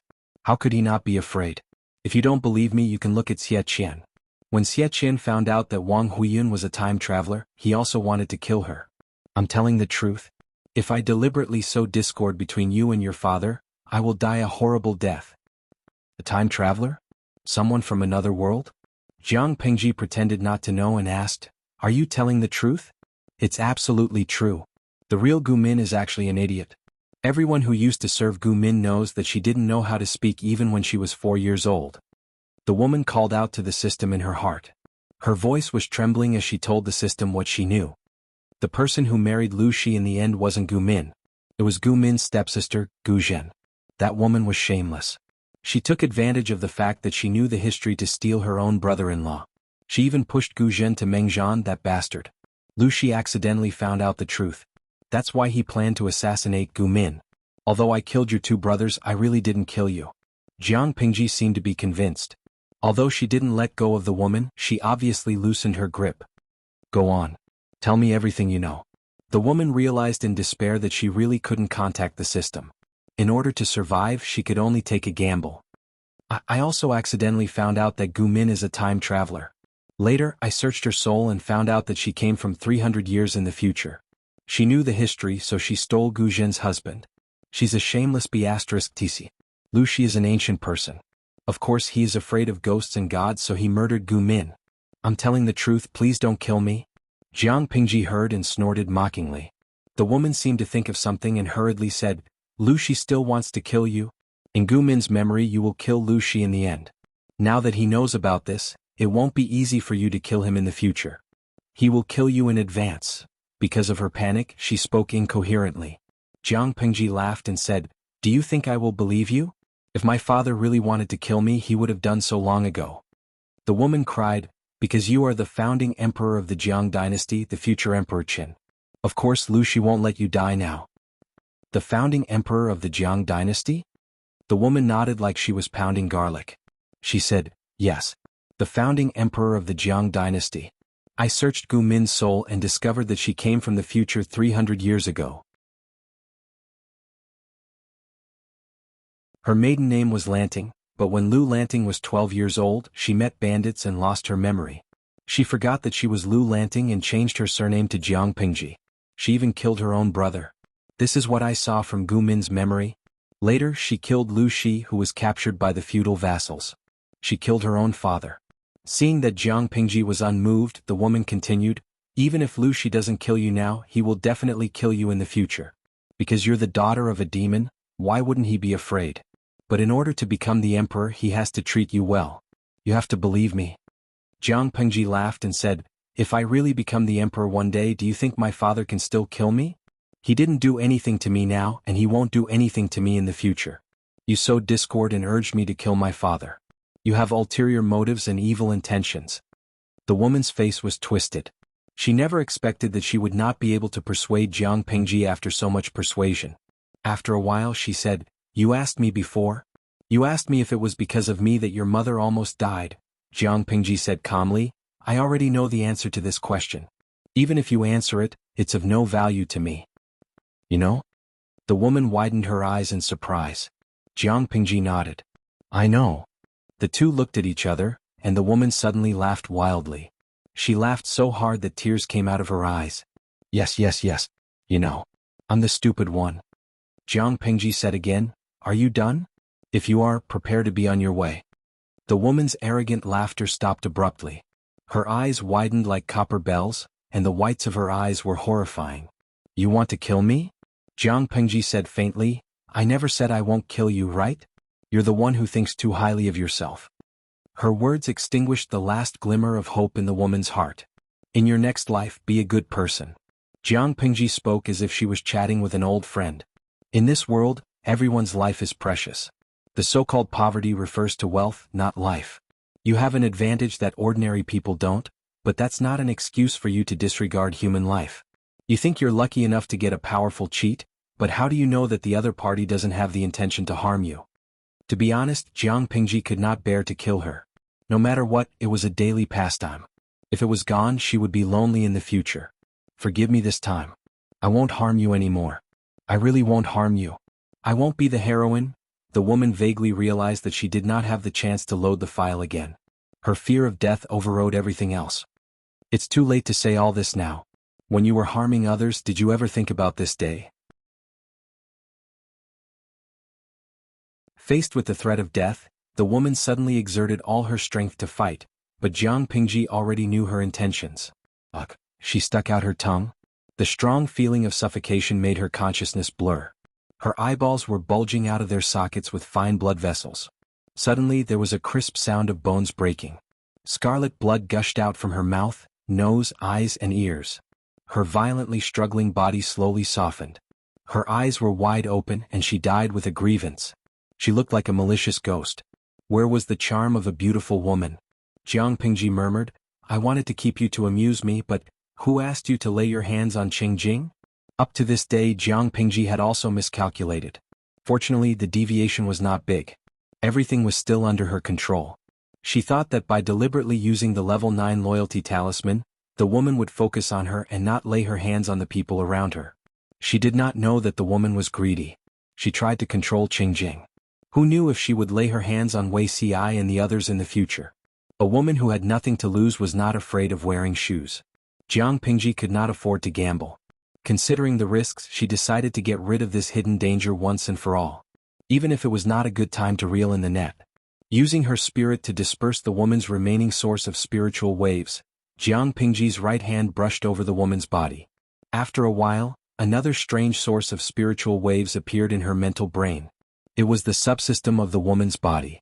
In order to distinguish Jiang Pingji's and the woman's systems, they were temporarily labeled as System 1 and System 2. Jiang Pingji said mischievously, System, I've sent your brother here.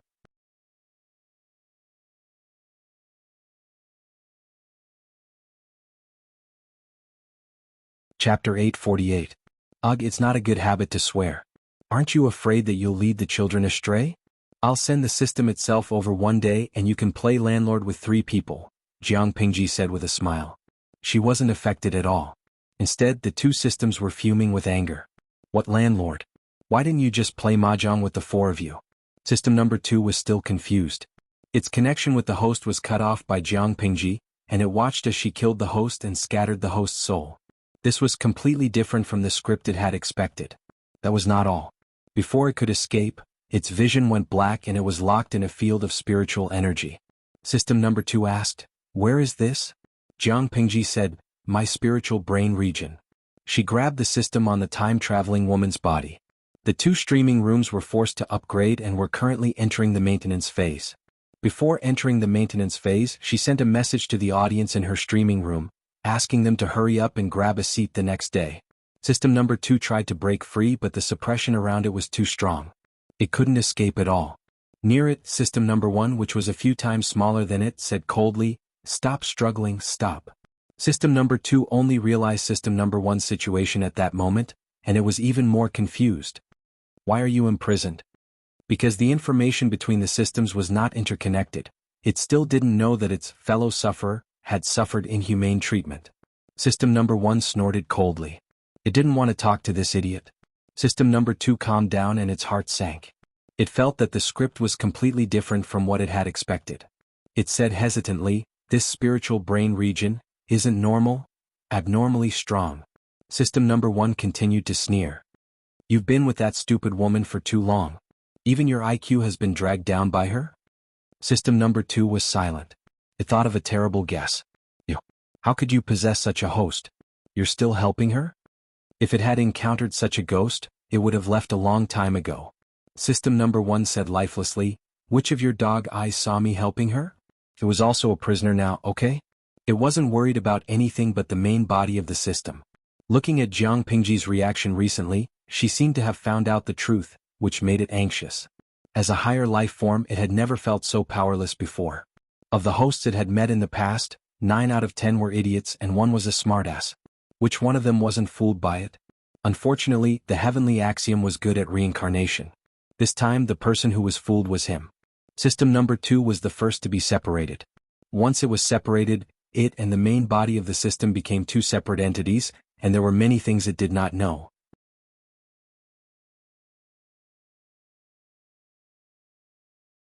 The two systems were as quiet as chickens. Her ears were finally at peace. So, reincarnate into a good life in your next life.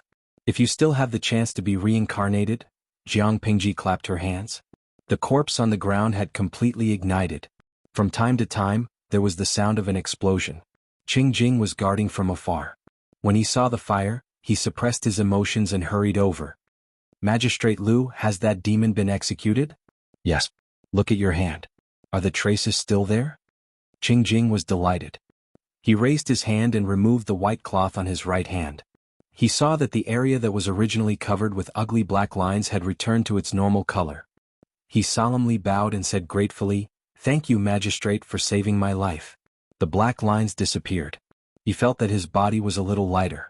His originally dizzy mind seemed to have been dispelled and saw the sun. He was much clearer.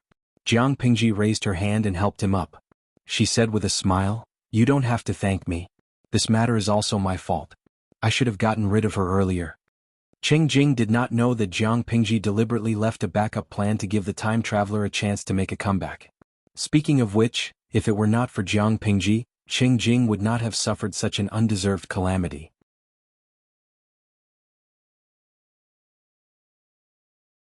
Chapter 849. Day's Village, an unknown small place in the Jiang dynasty. There were only 100 families in this village, and it didn't take long for the people at the end of the village to know what happened at the head of the village. Today the usually quiet village became lively. "This girl's eyes are bright and I like her. Girl, what's your name?" The iceman was gorgeously dressed, and his clothes were colorful and bright, making people wonder if he was wearing a flower pot. Ning Wanyue timidly said, "My daughter's name is Wanyue." "Wanyue? That's an elegant name. Who named it?" the fat iceman asked. Before Ning Wanyue could answer, the fat auntie on the side answered, "This name was given by the poor father of Wanyue. Since the establishment of the Jiang dynasty, the Empress opened the imperial examinations, and many young people dreamed of reaching the sky in one step. Ning Wanyue's father was one of them. Unfortunately, his talent was not high, and he could only read a few words in the past few years. Not long ago he was bitten to death by a poisonous snake while working in the field. Wanyue's mother died early, and her father also passed away. The family was penniless, and now they were so poor that they couldn't even feed themselves. Knowing that a noble had come to the village to choose a girl as a child bride, Wanyue's aunt hurriedly brought the little burden out. The iceman asked again, "Can you read?"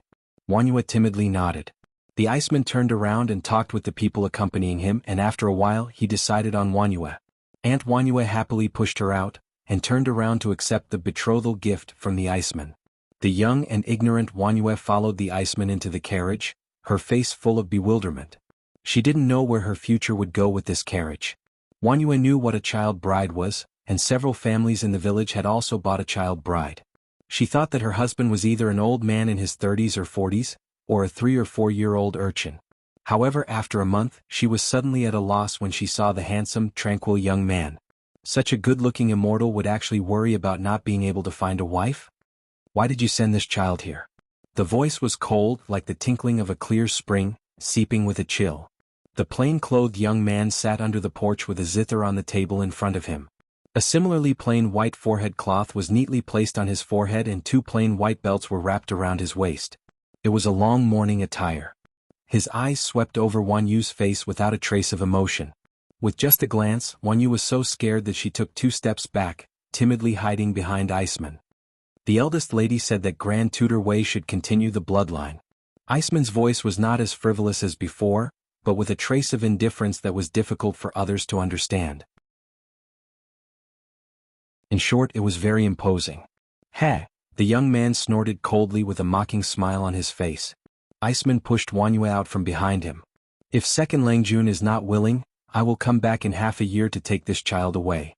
Iceman left, leaving only the moon and a few large and small bags, which contained a lot of gold and silver jewelry and clothes of good materials. The young man continued to play the zither. Wanyue didn't understand what he was playing, but she thought it was beautiful. She stood under the porch and basked in the sun all afternoon, not knowing to find a shady place to hide from the sun. At dusk, the young man returned to the house with the zither in his arms and came out after a while. "What is your name?" The young man handed her a glass of water.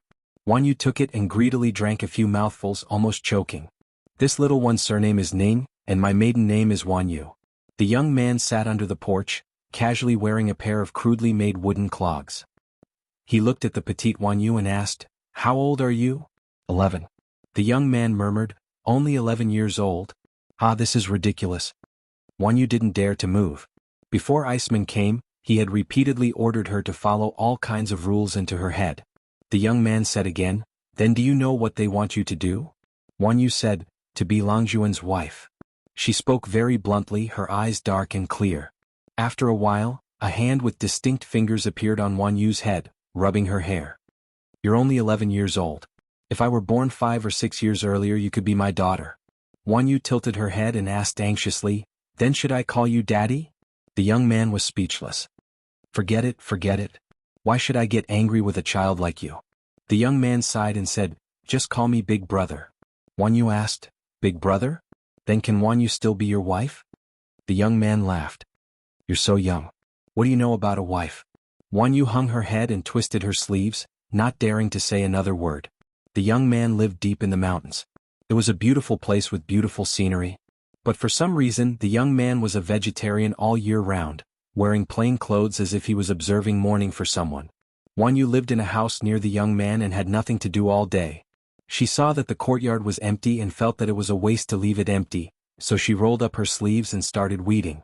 The young man's daily routine was either playing the zither or painting or staring blankly at the sky. Seeing Wan Yu like this, his interest was slowly aroused. "What are you doing?" "There's a lot of land outside. Once the weeds are cleared, we can plant cabbages. We'll be able to eat fresh vegetables in the future." The young man tucked his hands in his sleeves and said to Wan Yu, "Someone will bring us fresh fruits and vegetables every day. There's no need to grow them ourselves." Wan Yu gasped. The young man continued, "What else? Where do you think the food I've been eating these days came from?" Wan Yu was even more confused. For the first time, she was extremely curious about the young man's identity. She lived here for a few days and found that the young man's courtyard was very large. But inside and outside there were only 2 living people, the 2 of them. "Do you think living here is very boring?" The young man carried a zither and found a place to sit on the ground. He played a few times and turned to look at Wan Yu. "That's true. This place is very remote and close to the Imperial Mausoleum. Ordinary people wouldn't dare to come close." Only then did Wan Yu realize that they were actually living in the back mountains of the Imperial Mausoleum. It's not very boring. I can see Langjun every day. I feel like a whole day isn't enough." Wan Yu was an honest child. She said whatever she wanted to say, straightforward and pure. "Can you read?" the young man asked her. "I can read a few words." The Empress set a precedent and set up girls' schools in various places. Not only did they teach women how to read and calculate, but they were also taught self-defense techniques for 4 years. In the Jiang dynasty, if a woman wanted to marry well or to become an independent woman, she had to choose a husband. The young man asked, "Do you want to continue learning? I can teach you so that you don't have anything to do and waste your time." Wan Yu nodded heavily, her eyes brightening. She loved to study, but due to a family accident she only studied for 2 years before returning home. Wan Yu's results in the girls' school were good, but compared to the young man beside her, she seemed to be nothing.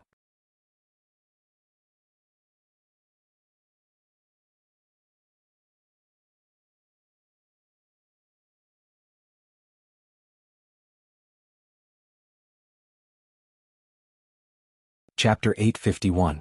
The woman said, "You must have investigated the past since you're living here, right? Don't deny it. I know better than you what books are in the study.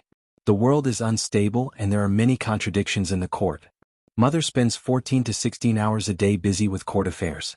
You can follow the grand tutor into the palace and see her a few times a year. What about me? When you're tired of studying, you throw a tantrum and refuse to learn. The grand tutor patiently coaxes you, but what about me? I can only be accompanied by books and I can't finish learning every day. In my spare time, I'm even taken to the common people to experience their situation. I've been a dock laborer, learned to beg on the streets, and hid in the countryside to investigate the people's situation. Wait, Song, can I hate you too? I don't even dare to fall sick. Other than the maids, no one is by my side. When you're slightly ill, the grand tutor stays up all night watching over you. Mother is so busy that she even grabs the imperial physician for questioning. Wait, Song, you live a relaxed and happy life, but have you ever thought about the suffering of others? Outside the room, Wanyue listened with worry. Mother also said before she passed away that she regretted letting you live too comfortably. That's why she had so much time to think. The grand tutor feels guilty for spoiling you too naively. Just a mere rumor can make you feel uneasy? Tell me, other than the throne, what do you have that makes you feel uneasy? The woman continued, Mother fought for the world. You're only her son, not her. She can give the world to whoever she wants. So what if you're her son? Must she leave the world to you? The youth couldn't bear it any longer. I never wanted the world. I only hoped that she would acknowledge me, that I could properly call her mother, and that I could be recorded in the genealogy. But everyone told me that I was only a disgrace to her. He was young and insensible, and he was used as a sharp knife to stab his loved one in the chest. How could he want this? He watched over the coffin for 12 years. Did she really think that he was an unfilial son and wasn't sad at all? You're recorded as a legitimate son in the Wei family genealogy, the woman said. In the genealogy, the legal wife next to the grand tutor is Lu Lanting. The youth didn't recover for a moment. Back then, mother only wanted to have one child. However, she was concerned about the grand tutor, so she took the risk to give birth to you. Her original intention was for you to accompany the grand tutor and inherit the Wei family. The woman suddenly said, in front of others, I can only call him grand tutor. I also want to properly call him father. The young man was speechless. Forget it. It's all history from more than a decade ago. I didn't come here today to talk nonsense with you. The woman said, it's about time for you and Ning Wanyue to get married. As your older sister, I should send you a congratulatory gift. If you and her descendants can be of great use, I will pardon them and allow them to enter the imperial court. If you think it through, send someone to let me know. If you haven't figured it out, you can continue to be the guardian. Before his mother passed away, she had left behind a posthumous edict that punished Wei Tsong to guard the coffin for 12 years. Now the time limit was up. This was the first time Ning Wanyue saw Wei Tsong's older sister, Jiang Yan, for the last time. Upon seeing the other party, Ning Wanyue hurriedly greeted him. The other party stood by her side and said, take good care of him for us. Don't spoil him too much. Ning Wanyue's eyes widened in fright. By the time she regained her senses, the other party had already left, leaving behind only countless betrothal gifts and dowry. Lengjun? Your older sister. The young man's face darkened. He was in a very bad mood as he plucked the zither from time to time. Call me Fushou. I want to hear someone call me that again. The young man had a name. His surname was Wei and his given name was Kong. His courtesy name was Tingzhang. He was one of the people involved in the once sensational Crown Prince Zhang's case. Fushou. She. Before Ning Wanyue could finish, the young man said hoarsely, she won't come again. You should also leave. You want to drive me away? Ning Wanyue tugged at her sleeves and bit her lower lip. That's right. How can my identity be worthy of you? How could she have imagined that the young man, who wore plain clothes all year round, was actually a member of the imperial family? Ning Wanyue was just a country girl. Even though she had studied with the young man for several years, she was still lacking something. To put it bluntly, she didn't look like a crown prince when she wore a dragon robe. The young man plucked the zither in silence. After a while, he said, your life will be so boring if you follow me. Ning Wanyue said, I've lived here with you for 6 years. Have you ever heard me say that it's boring? The young man was distraught. He put the zither to the side. Shout for me again. Ning Wanyue had thought that there was no hope. After hearing his words, she hesitated and called out, Fushou. The young man said, when I was young, I made a huge mistake. Even though I guarded the coffin for 12 years, I still couldn't erase the wound in my heart. Ning Wanyue said, since you're so remorseful, why did you talk back to that lord just now? The young man didn't answer. He was afraid that if he admitted defeat, even the last family member who was willing to pay attention to him would ignore him. He had guarded the coffin here for 12 years and had only seen his older sister twice in total. The first time was when he had just been sent to the back mountain of the imperial mausoleum. The second time was today. Ning Wanyue asked doubtfully, because the knot in Fushou's heart hasn't been resolved? Or is it because the 12 years haven't passed? The time limit is up. Otherwise, why would Her Majesty condescend to come all the way here? The young man spoke insincerely. He clearly looked forward to this day. He occasionally knew how busy this imperial sister was from the books in the market. She wasn't as leisurely as his mother back then, and it wasn't easy for her to take the time to make such a trip. I just don't want to leave. Ning Wanyue said. Why? I'm afraid you don't know. If I hadn't been too stupid back then and made a huge mistake. How could the former empress have died so early? Ning Wanyue somewhat disagreed. She said, but I only heard father mention that the former empress's health wasn't very good, and she had the intention of abdicating the throne back then. I think, with the former empress's temperament of being responsible for the people, she wouldn't have easily abandoned her heavy burden and let Her Majesty succeed the throne unless it was something beyond her control, right? Perhaps the former empress's health really wasn't good back then and she wanted to abdicate the throne. What she said next might touch the young man's sore spot, so Ning Wanyue didn't dare to continue. The young man said, just continue. Ning Wanyue scratched her head and said, this? I'm thinking maybe the former empress's condition wasn't good back then, so she wanted to unload her burden and take a good look at her empire? The former empress sacrificed most of her life to end the chaotic era. It would be a pity if she didn't take a good look at her empire. The young man looked at Ning Wanyue silently. Since your period of vigil is up, why don't you walk around and take a look at the former empress? Your painting skills are excellent. You can draw it. Ning Wanyue originally wanted to persuade the young man to let go of the knot in his heart, but when she saw his slightly red eyes, she didn't know how to continue. Let me lean on you. I'll be fine in a while. The young man leaned on her shoulder and didn't say anything for a long time. Night fell outside.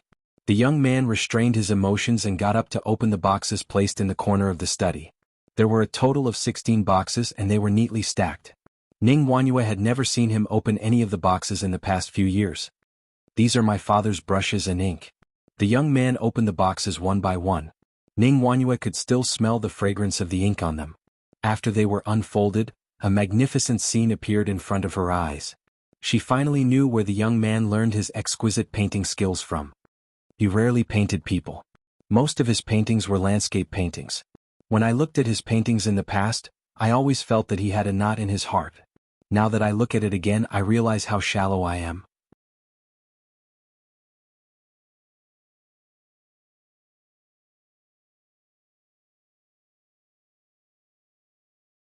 That person was captured by the city guards and used to threaten the Jiang clan's troops outside the city to retreat. The person who was taken away was none other than Lu Shi.